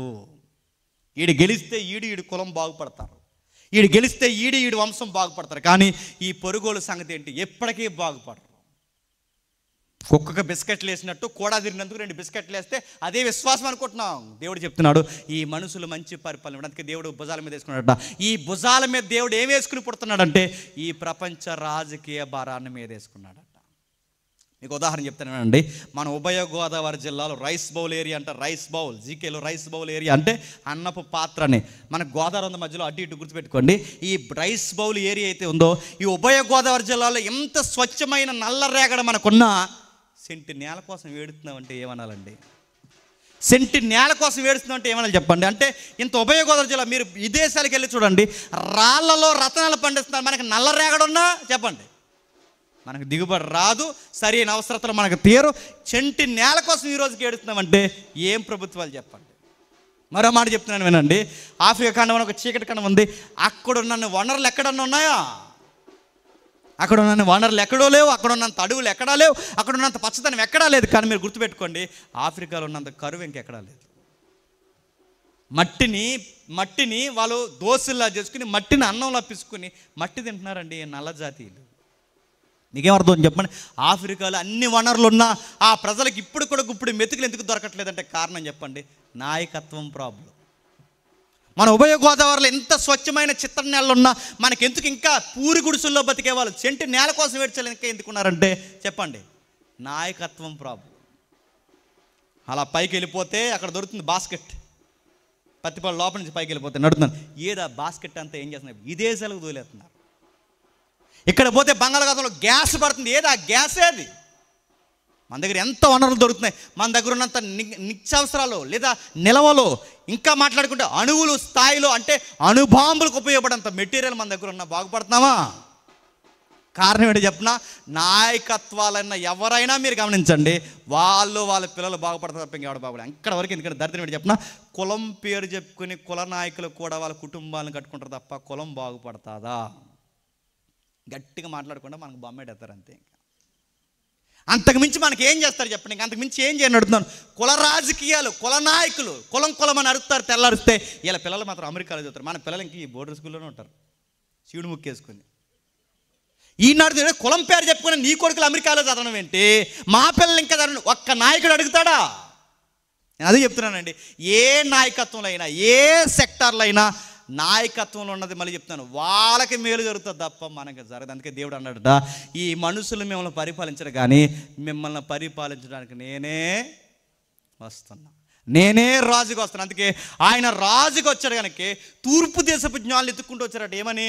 యూదుల రాజు ఎక్కడని. యూదుల రాజు అని ఎక్కడని అడిగారంటే దాని అర్థం ఏంటి చెప్పిన, మా రాజులు తినంగా లేరు గనక, మాకు మంచి పరిపాలన ఇవ్వట్లేదు గనక, మాకు మంచి నాయకత్వం లేదు గనక మేము ఈ రాజు నాయకత్వం కిందకి రావాలనుకుంటున్నాం గనక ఆ రాజు ఎక్కడని అడగడానికి వచ్చారట. ఎవరు? ఇప్పుడు చెప్పండి, తూర్పు దేశపు జ్ఞానులు ఎందుకు వచ్చారంటే బంగారం ఇవ్వడానికి కాదు, సాంబ్రాన్ని ఇవ్వడానికి కాదు, బోలం ఇవ్వడానికి కాదు. వాళ్ళు వచ్చింది చెప్పిన, మాకు మంచి పరిపాలన కావాలి. ఆ పరిపాలన ఏంటంటే ఇదిగో మాకు కావాల్సిన మంచి పరిపాలన ఏంటంటే దేవుడే రాజుగా యూదుల్లో పుడుతున్నాడు, ఆయన ఎక్కడున్నాడు చెప్పండి, మేము ఆయన పరిపాలన కిందకు వచ్చేస్తాం అడగడానికి వచ్చారు. ఎవరు చెప్పండి? యూదుల రాజులు. అంటే ఈయన పరిపాలన కిందకు వచ్చిన వాళ్ళు అంత ధైర్యంగా ఉంటారంటే ధైర్యంగా ఉంటారు. ఎంత ధైర్యంగా ఉంటారంటే గుర్తుపెట్టుకోండి, బాధ వచ్చినా ఆయనకి చెప్పుకుంటారు, ఇబ్బంది వచ్చినా ఆయనకి చెప్పుకుంటారు, సమస్య వచ్చినా ఆయనకి చెప్పుకుంటారు, ఏది వచ్చినా ఆయన చెప్పుకుంటారు. ఆయన పేరు నజరేయుడైన యేసు, ఆయన పేరు ఇమ్మానుయేల్, ఆయనకి చెప్పుకుంటారు. మీకు ఇంకా బాగా ప్రాక్టికల్గా అర్థం కావాలంటే ఒక ఉదాహరణ చెప్తున్నానండి. ఇక్కడ జగన్ గెలిచినా మనకు ఒరిగిపోయేది ఏమి లేదు, చంద్రబాబు నాయుడు గెలిచినా ఎదిగిపోయేది ఏమి లేదు, ఆయన వచ్చిపోయినా ఏమి లేదు, ఈయన వచ్చిపోయినా లేదు, రేపు పొద్దున ఈ పవన్ కళ్యాణ్ గారు సీఎం అయినా మనకి ఒరిగేది ఏమీ లేదు. ఉందా? ఏ నాయకుడు, నేను ఓపెన్గా చెప్తున్నాను, ప్రాక్టికల్ విషయాలు చెప్తాను. చెప్పండి, నేను అడుగుతున్నాను, ఎన్టీ రామారావు గారి దగ్గర నుంచి ఈ రోజు వరకు వాళ్ళు చెప్తున్నాను, ఏ నాయకులైనా అడుగుతున్నాను, బాగుపోయి ఈ మొత్తం ఈ ప్రాంతాన్ని మార్చేసిన ఒక్కరిని జీవించండి. ఎవరు అడుగుతున్నాను, జగన్ గారు గెలిస్తే ఏంటి, గెలవకపోతే ఏంటి, నాయుడు గారు వస్తే ఏంటి, రాకపోతే ఏంటి, కేంద్ర స్థాయిలో పిఎం గారు సీఎం అయితే ఏంటి, అవ్వకపోతే ఏంటి, పక్క రాష్ట్రంలో రేవంత్ రెడ్డి వస్తే ఏంటి, కేసీఆర్ పోతే ఏంటన్నాడు. నా మనసు బాగున్నాడు. నేను నజరేయుడైన యేసుని నమ్మిన తర్వాత నా మనసు సీఎం మీద లేదు, పిఎం మీద లేదు, ఎమ్మెల్యే మీద లేదు. ఎందుకంటే వీళ్ళ కాదు నాకు మేలు చేస్తుంది. ఆ మేలు చేస్తే ఎవరు తెలుసా, నజరేయుడైన యేసుడు. గుర్తుపెట్టుకోండి. ఈ నమ్మితే ఎలా ఉంటారో తెలుసు, గుర్తుపెట్టుకోండి. నా బాధ వచ్చినా ఆయనకే చెప్తాను, ఎమ్మెల్యే చెప్పను. నా బాధ వచ్చినా సీఎం చెప్పను, నా బాధ వచ్చినా పిఎం చెప్పను. వేరే ఆర్చరో తీర్చరో, నా బాధ తెచ్చేది ఎవరో తెలుసా, ఆ దేవుడు. ఈ నమ్ముకున్న వాళ్ళు ఎలా ఉంటారంటే, ఆయన రాజ్యాన్ని నీతిని ఎతికిన వారి దగ్గరికి వస్తే నీకు ఆకలా, ఇబ్బందా, కూడ, నీడ, బతుకులో ఇబ్బందుల, సమస్యల, ప్రయాసపడి భారం మోసుకుంటున్న సమస్యలారా చెప్పండి, నా యొద్దకు రండి, పీస్ఫుల్ లైఫ్ అంటే ఏంటో చూపిస్తా అన్నాడు. ఈ నాయకులు మీకు ఎవరు నా మనశ్శాంతిని ఇవ్వరు, ఈ నాయకులు ఎవరు మీ నా యొద్దకు రండి అంటే, ఆయన రాజకీయాలలోకి ఎందుకు వచ్చారు చెప్పిన, ఈ రాజకీయాల కిందకి నలిగిపోయింది చాలు, నా రాజ్యంలోకి రండి. ఆయన దగ్గరికి వస్తే అంత బాగుంటారు. అందుకే చూడండి, ఈ నమ్మిన వాళ్ళ మనసు ఎలా ఉంటుందో తెలిసి, ఈ నమ్మిన వాళ్ళ మనసు, బయట ఎవరు ఓడిపోయినా మనం బెంగెట్టుకో, మనకేంటి బెంగ, మన రాజులు ఏల కాదు. బయట ఎవరు గెలిచినా మనం బెంగెట్టుకో, మనకేంటి బెంగ. నేను ఎవరి కోసం ఎదురు చూస్తాను చెప్పిన, మళ్ళీ ఆ నాయకుడు వస్తాడా, మళ్ళీ ఈ నాయకుడు వస్తాను ఎదురు చూడడం. నేను ఎవరి కోసం ఎదురు చూస్తానంటే, నేను ఎవరినైతే నమ్ముకుంటున్నాను, ఆ రాజు ఎప్పుడు మేఘాల మీద వస్తాడని ఎదురు చూస్తున్నాను. ఆయన్ని బట్టి ధైర్యంగా ఉంటాను. నాకు కోట్ల రూపాయలు ఇవ్వడు కానీ, నాకు సంపదల్లో మనకు బాగా లక్షల రూపాయలు ఇవ్వడు కానీ, నా గుండెలో ఒక ధైర్యం ఇస్తాడు ఆయన. వ్యాధి వచ్చినా ధైర్యంగా ఉంటాను, బాధ వచ్చినా ధైర్యంగా ఉంటాను. నా అన్నవారు, నాకు కావాల్సిన వారు నాకు వ్యతిరేకమైపోయి నా మీద కాని మాటలు మాట్లాడినా నేను చాలా ధైర్యంగా ఉంటాను. ఎందుకు చెప్పినా, నా రాజుని బట్టి నేను ధైర్యంగా ఉంటాను. నా రాజు నజరేయుడైన యేసు, ఆ రాజు ఏం చేశాడు, నాకు ధైర్యం ఇచ్చాడు. అందుకే చూడండి, హాస్పిటల్లో జాయిన్ అయితే రోగులందరూ బాధపడతారు. యేసు ప్రభువుని బలంగా నమ్ముకున్నాడు. ఏమంటే చెప్పిన, బతికితే ఇంటికి వెళ్తాను సార్, బతకకపోతే చెప్పండి. డాక్టర్కి మదిపోయేది చెప్పండి, నువ్వు ఇంత ధైర్యంగా ఎలా ఉన్నారంటే, అప్పుడు చెప్పు డాక్టర్కి, నేను ప్రతి వారం చర్చికి వెళ్తాను సార్, అక్కడ ఒక రాజు ఉంటాడు సార్, ఆ రాజుని బట్టి ఇంత ధైర్యంగా ఉంటాను సార్, మీరు కూడా చర్చికి రండి సార్, మీరు ఆపరేషన్ థియేటర్లో ధైర్యంగా ఉంటారని చెప్పండి. చెప్తారా? నడుతున్నాను, యేసుప్రభువు నమ్ముకున్నారు, ధైర్యంగా ఉంటారు. నడుతున్నాను, యేసుప్రభువు నమ్ముకున్నారు, చీకటికి, పిల్లికి, కప్పకి, భయానికి నడుతున్నాను. వీడి కట్టుకునే మేడ మీదకి రాత్రి వీడికే భయం నడుతున్నాను. ఇది కాదు, యేసుప్రభువు నమ్ముకున్న ధైర్యంగా ఉంటారు. ఏ విషయం నిలబడతాడు, అప్పు వచ్చినా, బాధ వచ్చినా, వ్యాధి వచ్చినా, సమస్య వచ్చినా నిలబడతాడు. ఎందుకు వీడికి ఇంత ధైర్యం అంటే, ధైర్యం ఒకటే చెప్పండి, నజరేయుడైన యేసుడు. యూదా దేశానికి తూర్పు దేశపు జ్ఞానులు ఎందుకు వచ్చారంటే కారణం ఒకటే, మా దేశంలో అన్ఫిట్ అయిపోయింది. మా దేశంలో మా రాజులు అన్ఫిట్ అయ్యారు, మా నాయకులు అన్ఫిట్ అయ్యారు. మాకు మంచి పరిపాలన కావాలి. మంచి పరిపాలన ఏంటంటే, ఇదిగో యూదుల్లో దేవుడు పుడతా వచ్చాడు, ఆ దేవుడు ఎక్కడ పుట్టాడు ఎత్తుకుంటూ వచ్చాను. ఇప్పుడు చెప్పండి, ఇది క్రిస్మస్ వర్తమానంలో మనకు అర్థం కాదు. నేను చెప్పిన బంగారం సాంబ్రాన్ని బోలం చుట్టూ తిరిగాను తప్ప, మన క్రిస్మస్ రాకముందే మనకు అర్థం కావాల్సింది నేను చెప్పిన, మన రాజు మన కోసం పరిపాలించడానికి ఎలాలోకి వచ్చాడని మాత్రం మర్చిపోకండి. అందుకే మనుషులు నమ్ముట కంటే, చెప్పండి అక్కడ ఈ పదం మీకు అర్థం అవడానికి పెట్టుకోండి, నజరేయుడైన యేసును ఆశ్రయించుట మేలు. మనుషులు నమ్మకం అని చెప్తాను, ఏ పరిపాలన కిందకి వెళ్ళకండి, ఆయన కిందకి రండి. మీకు ఏ బాధ ఉన్నా, ఏ ఇబ్బంది ఉన్నా, సమస్య ఉన్నా, ఆయన వాగ్దానం ఇచ్చాడు. మొదట చెప్పండి, నా రాజ్యాన్ని నీతి. అప్పుడు అవన్నీ ఏం కావాలి మీకు ఇల్లు కావాలా, వాకులు కావాలా, పిల్లలు కావాలా, సమస్యలు అడుగుతున్నాను. వాగ్దానాలు ఇచ్చి మర్చిపోవడానికి ఈ మనుషులు కాదని గుర్తుపెట్టుకోండి. మాటిచ్చి మాట మర్చిపోయాడు మనుషుడేమో కానీ, మాట ఇచ్చి మర్చిపోవడానికి ఆయన మనిషి కాదు, ఆయన దేవుడు. ఆయన మాట ఇచ్చిన ఖచ్చితంగా చేస్తాడు. అన్నాడు ఆయన, ఇదిగో నా యందు విశ్వాసం ఉంచిన వారిని మరణించినను తిరిగి లేపుతాను. ఎప్పుడు లేపుతా ప్రభు అంటే, ఒకరోజు వస్తాను, తమ తమ వరుసల్లో తిరిగి లేపుతాను. లాస్ట్ టైం వచ్చినప్పుడు మీకు చెప్పాను అనుకుంటే ఎగ్జాంపుల్ మళ్ళీ ఒకసారి చెప్తాను నేను ముగించే ముందు. ఆయన నమ్ముకున్న వాళ్ళు ఎంత ధైర్యంగా ఉంటారంటే గుర్తుపెట్టుకోండి.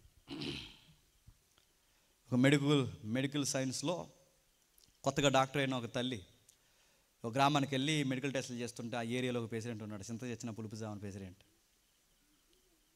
తాతయ్య వయసు కరాడికి ఇంకా పులుపు సావలేదన్నమాట. ఆ యంగ్లో ఉన్న ఆ డాక్టర్ అమ్మని పిలిచి కావాలని ఇబ్బంది పెట్టేవాడు. ఇదిగో డాక్టర్, బీపీ చూడు, షుగర్ చూడు, అజ్జుడు ఇజ్జుడు, ఎందుకంటే చింత తెచ్చినా చెప్పండి. ఆ డాక్టర్ చాలా ఇబ్బంది పడింది. వాళ్ళ ఆయన సువార్త చేస్తుంటాడు. ఇంటికి వచ్చి బాధపడుతున్నప్పుడు తన భార్య బాధను గుర్తుపెట్టాడు. ఎందుకు అలా ఉన్నావు అని అడిగాడు. చెప్పలేదు అనుకుంది, చెప్పకూడదు అనుకుంది. ఎందుకంటే ఏ భర్త సహించలేదు నేను చెప్పిన, తన భార్యని ఎవడో చెయ్యట్టుకోవడం చూసాడంటే ఏ భర్త భరించలేదు. చాలా అందుకు చెప్పకూడదు అనుకుంది, కానీ చెప్పేసింది. నాకు కూడా చెప్పినంత సీక్రెట్స్ నీ దగ్గర ఉన్నాయని కానీ చెప్పేసింది. ఏమీ లేదండి, ప్రెసిడెంట్ గారు ఉన్నారు, మాట్లాడితే తండ్రి వయసు ఉంటుంది, చాలా అబ్యూజ్గా మాట్లాడుతుంటాడు, చేయబట్టుకుంటాడు. డ్యూటీ దిగి వెళ్ళిపోతున్నప్పుడు కూడా మా ఇంటికి వచ్చి కనబడేళ్ళమంటాడు ఆయన ప్రెసిడెంట్ గారు. మళ్ళీ మా మీద ఏమైనా తప్పుడు రిపోర్ట్ రాస్తే మా ఆఫీసర్ల దగ్గర మేము ఇబ్బంది పడాలి, అందుకే ఆయన మాట మేము ఎదిరించలేకపోతున్నాం అంటే అలా ఆయన అన్నాడు, కంప్లైంట్ ఇద్దామా అన్నాడు. అంటే అప్పుడు ఆవిడ అంది, కంప్లైంట్ ఏమొద్దండి, మనం దేవుని బిడ్డలంగా దేవునికి అప్పగిద్దాం అంది. పేరు రాశారు, సీటీ మీద పేరు రాసి ప్రార్థన చేస్తున్నారు. కొన్ని నెలలు అయిపోయింది. ఆయన అడిగాడు, ఆ ప్రెసిడెంట్ ఏదో ఇబ్బంది పడుతున్నాడు, ఏమయ్యాడు అని అడిగాడు. అడిగితే అవునండి మధ్య నాకు కనబడట్లేదు, అడిగి చెప్తాను అంది. ఊళ్ళోకి వెళ్ళింది, అడిగింది, ఇంటికి వచ్చాక చెప్పింది. ఏమైంది ప్రెసిడెంట్ కూడా అని అడిగితే ఆవిడ ప్రెసిడెంట్ కోసం ఓ మాట చెప్పింది. ఊరని వెళ్ళాడంటండి, ఎక్కడికి వెళ్ళాడో తెలీదు, వత్తడు రాడు కూడా తెలియదంట, చాలా నెలలు అయిపోయినాయి అన్నదంట. మీకు చెప్తున్న మాట చెప్పనా, నిన్ను ఎవడైనా ఇబ్బంది పెడితే సీటీ రాసి ప్రార్థన చేసి ఆయన చెప్పు, ఊరు వెళ్తారు, రారు. ఇంకా నేను సీరియస్గా చెప్తున్నా, ఎగ్జాక్ట్ ఇదే జరుగుతుందని చెప్పను. కానీ ఆడు బలవంతుడైన ఎవడైనా నిన్ను బాధ పెట్టేవాడి పేరు రాసి చెప్పు, నిన్ను అంటున్నవాడి పేరు రాసి చెప్పే, ఊరు వెళ్తారు, ఇంకా రారమని చెప్తున్నా. ఆడు ప్రెసిడెంట్ అయినా రాడు, పిఎం అయినా రాడు, సీఎం అయినా రాడు. ఈ నీ పక్షాన్ని ఎవరైనా స్టాండింగ్ తీసుకుంటారో లేదో నాకు తెలియదు, కానీ దేవుడు నీ పక్షాన్ని నిలబెడితే నిన్నెవ్వడు ఏం చేయడు. దేవుడు ఇచ్చిన వాగ్దానం ఏంటి చెప్పిన, నా యందు విశ్వాసం ఉంచిన వారికి తల వెంట్రులకు ఎంట్రు కూడా రాలని గుర్తుపెట్టుకోవాలి. ప్రస్తుతానికి ఆకలి దప్పులుతున్నట్టు ఉంటుంది, ఇబ్బంది ఉన్నట్టు ఉంటుంది, కానీ గుర్తుపెట్టుకోండి ఆయన సపోర్ట్ చాలా అద్భుతంగా ఉంటుంది.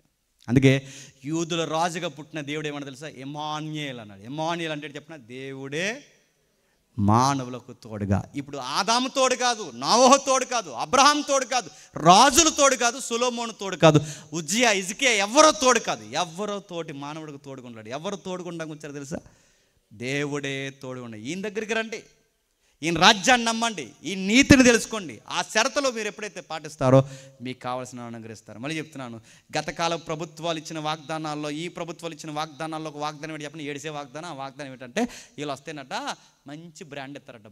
బ్రాండ్ ఏంటండి, బ్యాందీ నడుతున్నాను, ఆడొచ్చి నడుతున్నాను, క్వాలిటీ సిగ్గు నడుతున్నాను. ఆ ప్రభుత్వానికి ఈ ప్రభుత్వానికి ఏ ప్రభుత్వమైనా నడుతున్నాను, సిగ్గుండాలి కదండి. మనుషుల్లో సగం మద్యం వల్లే నాశనం అయిపోతున్నారు. మద్యాన్ని బంద్ చేయవలసిన ప్రభుత్వాలట వాగ్దానాల్లో ఒక వాగ్దానం ఏంటంట, మేము వస్తే మంచి మద్యం ఇస్తానట. మళ్ళీ చెప్తున్నాను, మీరు ఎప్పుడు గుర్తుపెట్టుకోండి, మన బతుకున్న పోయిన పిల్లలు గుర్తుపెట్టుకోండి, ఏ ప్రభుత్వం వచ్చినా మద్యపానం నిషేధం చెయ్యదు. ఎందుకు నిషేధం చేయదు చెప్పనా, సగం ప్రభుత్వానికి వచ్చే ట్రెజరీయే చెప్పండి అక్కడదే. ఇంకెందుకు నిషేధం చేస్తారు, వాళ్ళు చెయ్యరు, చేస్తామంటారు. తఫాలుగా తగ్గదు, నీ బొంద తగ్గిస్తా తఫాలుగా. నువ్వేం తగ్గదు, కొత్త ప్యాంట్లు ఎట్టి మా మిస్సం మా పితలను చంపేసావు నడుతున్నాను లేవా చెప్పండి. ఎవరేం చేయరు. ఈ వాగ్దానం తప్పుడు వాగ్దానాలు, ఈ మాటలు తప్పుడు వాగ్దానం. అందుకే మీరు తిరిగిన రాజకీయ రంపుల్లో జాగ్రత్త. ఒకవేళ రాజకీయాన్నే మార్చడానికి తిరుగుతున్నాను అనుకుంటావా, నీ పిల్లలను బాగా చదివించి అసెంబ్లీ స్థాయి వరకు నడిపించి, లేదా పంచాయతీ స్థాయి నుంచి నడిపించి రాజకీయ ప్రక్షాళన చేయడానికి క్రైస్తవ బిడ్డగానే వచ్చాను, అప్పుడు నిలబడు, నిన్ను బట్టి దేవుడు మహిమను పొందుతాడు, ఆశీర్వాదకరంగా మారుతాడు. అంతేగాని ఎవరికి ఉడిగిన చేయడానికి తిరక్కండి. దయచేసి చదివించండి, చదవండి, మాట్లాడండి. మరి ఇలా ఉండాలిరా, ఒక ఉద్యోగం, ఒక డాక్టర్ అవుతావో లేకపోతే ఒక నాయకుడు అవుతావో ఏదో అవరని మన పిల్లల్ని ఎంకరేజ్ చేయండి. ఎందుకంటే మన దేవుడు మన వెనక రాజుగా ఉన్నాడు కనుక ఆయన మీద మనం అనుకుంటే మనల్ని దేవుడు పరిపాలించే నాయకులుగా మారుస్తాడు, గొప్ప ఈరులుసులుగా మారుస్తాడు. అందుకే ఈ దేశానికి గొప్ప రాజ్యాంగం రాసింది ఎవరు చెప్పనా, ఎవరినైతే ఏదైతే జీవించారో ఆ మహానుభావుడితో రాయించాడు దేవుడు. ఎప్పుడు గుర్తుపెట్టుకోండి. అందుకే క్రైస్తవ సెన్స్లో ఏమని మాట్లాడతారంటే, ఇదిగో మా ఇండియన్ మోజెస్ అంటారు రాయి. ఎందుకంటారు, దేవుడు తెలిసి ఎవరితో రాయించాలి. గుర్తుపెట్టుకోండి, చాలామంది అన్నారు ఎవరితో రాయించాలి తెలుసు. అందుకే ఆయన మీద అనుకోండి, ఆయన దగ్గరికి రండి, ఆయన దగ్గర ఉండండి. మన పిల్లలు మిగిలిన ప్రాంతాలకు రోల్ మోడల్ అవుతారు. నేను ఒక మాట్లాడుతుంది చెప్పండి, చదువులు నేర్పించింది మన క్రిస్టియానిటీ అండి, వైద్యం నేర్పించింది మన క్రిస్టియానిటీ అండి, ఈరోజు నాగరికత నేర్పించింది మన క్రిస్టియానిటీ అని అడుగుతున్నాను.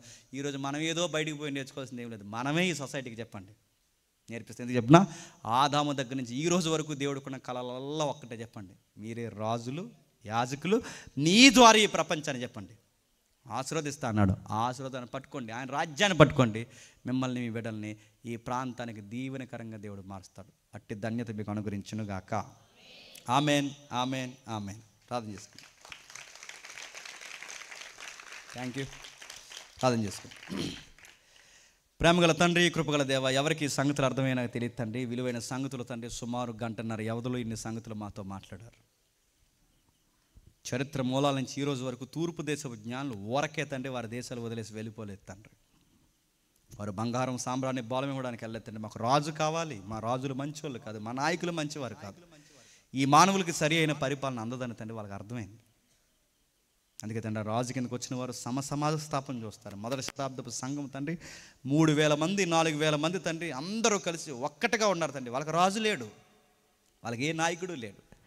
వాళ్ళు ఒక్కటిగా ఉండడానికి కారణం తండ్రి కనబడని ఒక రాజు ఉన్నాడు, ఆయన పేరు నజరేయుడైన యేసుడు. అందుకే తండ్రి 1000 మంది ఉన్నా వాళ్ళంతా సమాన హక్కులుగా తండ్రి అనుభవించగలిగారు. మరలా తండ్రి సంఘము సమాజము తండ్రి అందరూ సమానంగా, స్త్రీ అని కానీ పురుషుడని కానీ లేకుండా, హెచ్చుతగ్గులు ఏమీ లేకుండా తండ్రి ఈ సమాజం ప్రేమతో అనురాగంతో ఉండాలి అంటే అందరూ క్రీస్తు రాజు కింద రావాల్సిందే తండ్రి. అది ఎప్పుడైతే జరుగుతుందో తండ్రి స్త్రీల దేశించే తత్వం ఉండదు తండ్రి. పురుషులు తండ్రి ఇందులో కులమత భేదాలు లేకుండా తండ్రి నల్లోడని తెల్లోడని ఈ భేదాలు లేకుండా అందరూ సమానంగా ఉండాలి అంటే మొదటి శతాబ్దపు క్రైస్తవం ఎలాగైతే తండ్రి సమాజ స్థాపన చేస్తుందో ఈరోజు మేము కూడా అలా ఉండగలిగితే మేమే మాదిరికరంగా దీవెనకరంగా మారిపోతాం తండ్రి. ఈ ప్రభుత్వాలు దొంగ ప్రభుత్వాలు దేవా, ఈ మనుషులు ఈ నాయకులు తండ్రి మాటిచ్చి మా మీద బతికే వాళ్ళ తండ్రి వీళ్ళు నమ్ముకున్నట్టు కంటే మిమ్మల్ని నమ్ముట మేము శ్రేయస్కరమైన జీవితం తండ్రి. మీ ఎద్దుకు వస్తున్నాం, మీ రాజ్యాన్ని మేము వెతుకుతున్నాం, మీ నీతిని మేము వెతుకుతున్నాం. ఆశీర్వదించండి, ఆ పౌర హక్కులు మాకు నిలబెట్టండి. ఎవరైతే మీటింగ్ పెట్టారో ఆ తమ్ముళ్ళని చెల్లెల్ని అందరినీ తండ్రి మీరు ఆశీర్వాదకరంగా మార్చండి. ప్రత్యక్షంగా పరోక్షంగా కష్టపడిన ప్రతి ఒక్కరిని మీరు దీవించండి. ఎవరైనా మమ్మల్ని శత్రులుగా భావించి మా మీద చెడ్డ మాటలు పలికిన వారు ఉంటే వారిని క్షమిస్తారని కోరుతూ అందరినీ మీ చేతులుగా అప్పగిస్తూ క్రీస్తు నామమున ప్రార్థన సమర్పిస్తున్నాం తండ్రి. Amen, amen.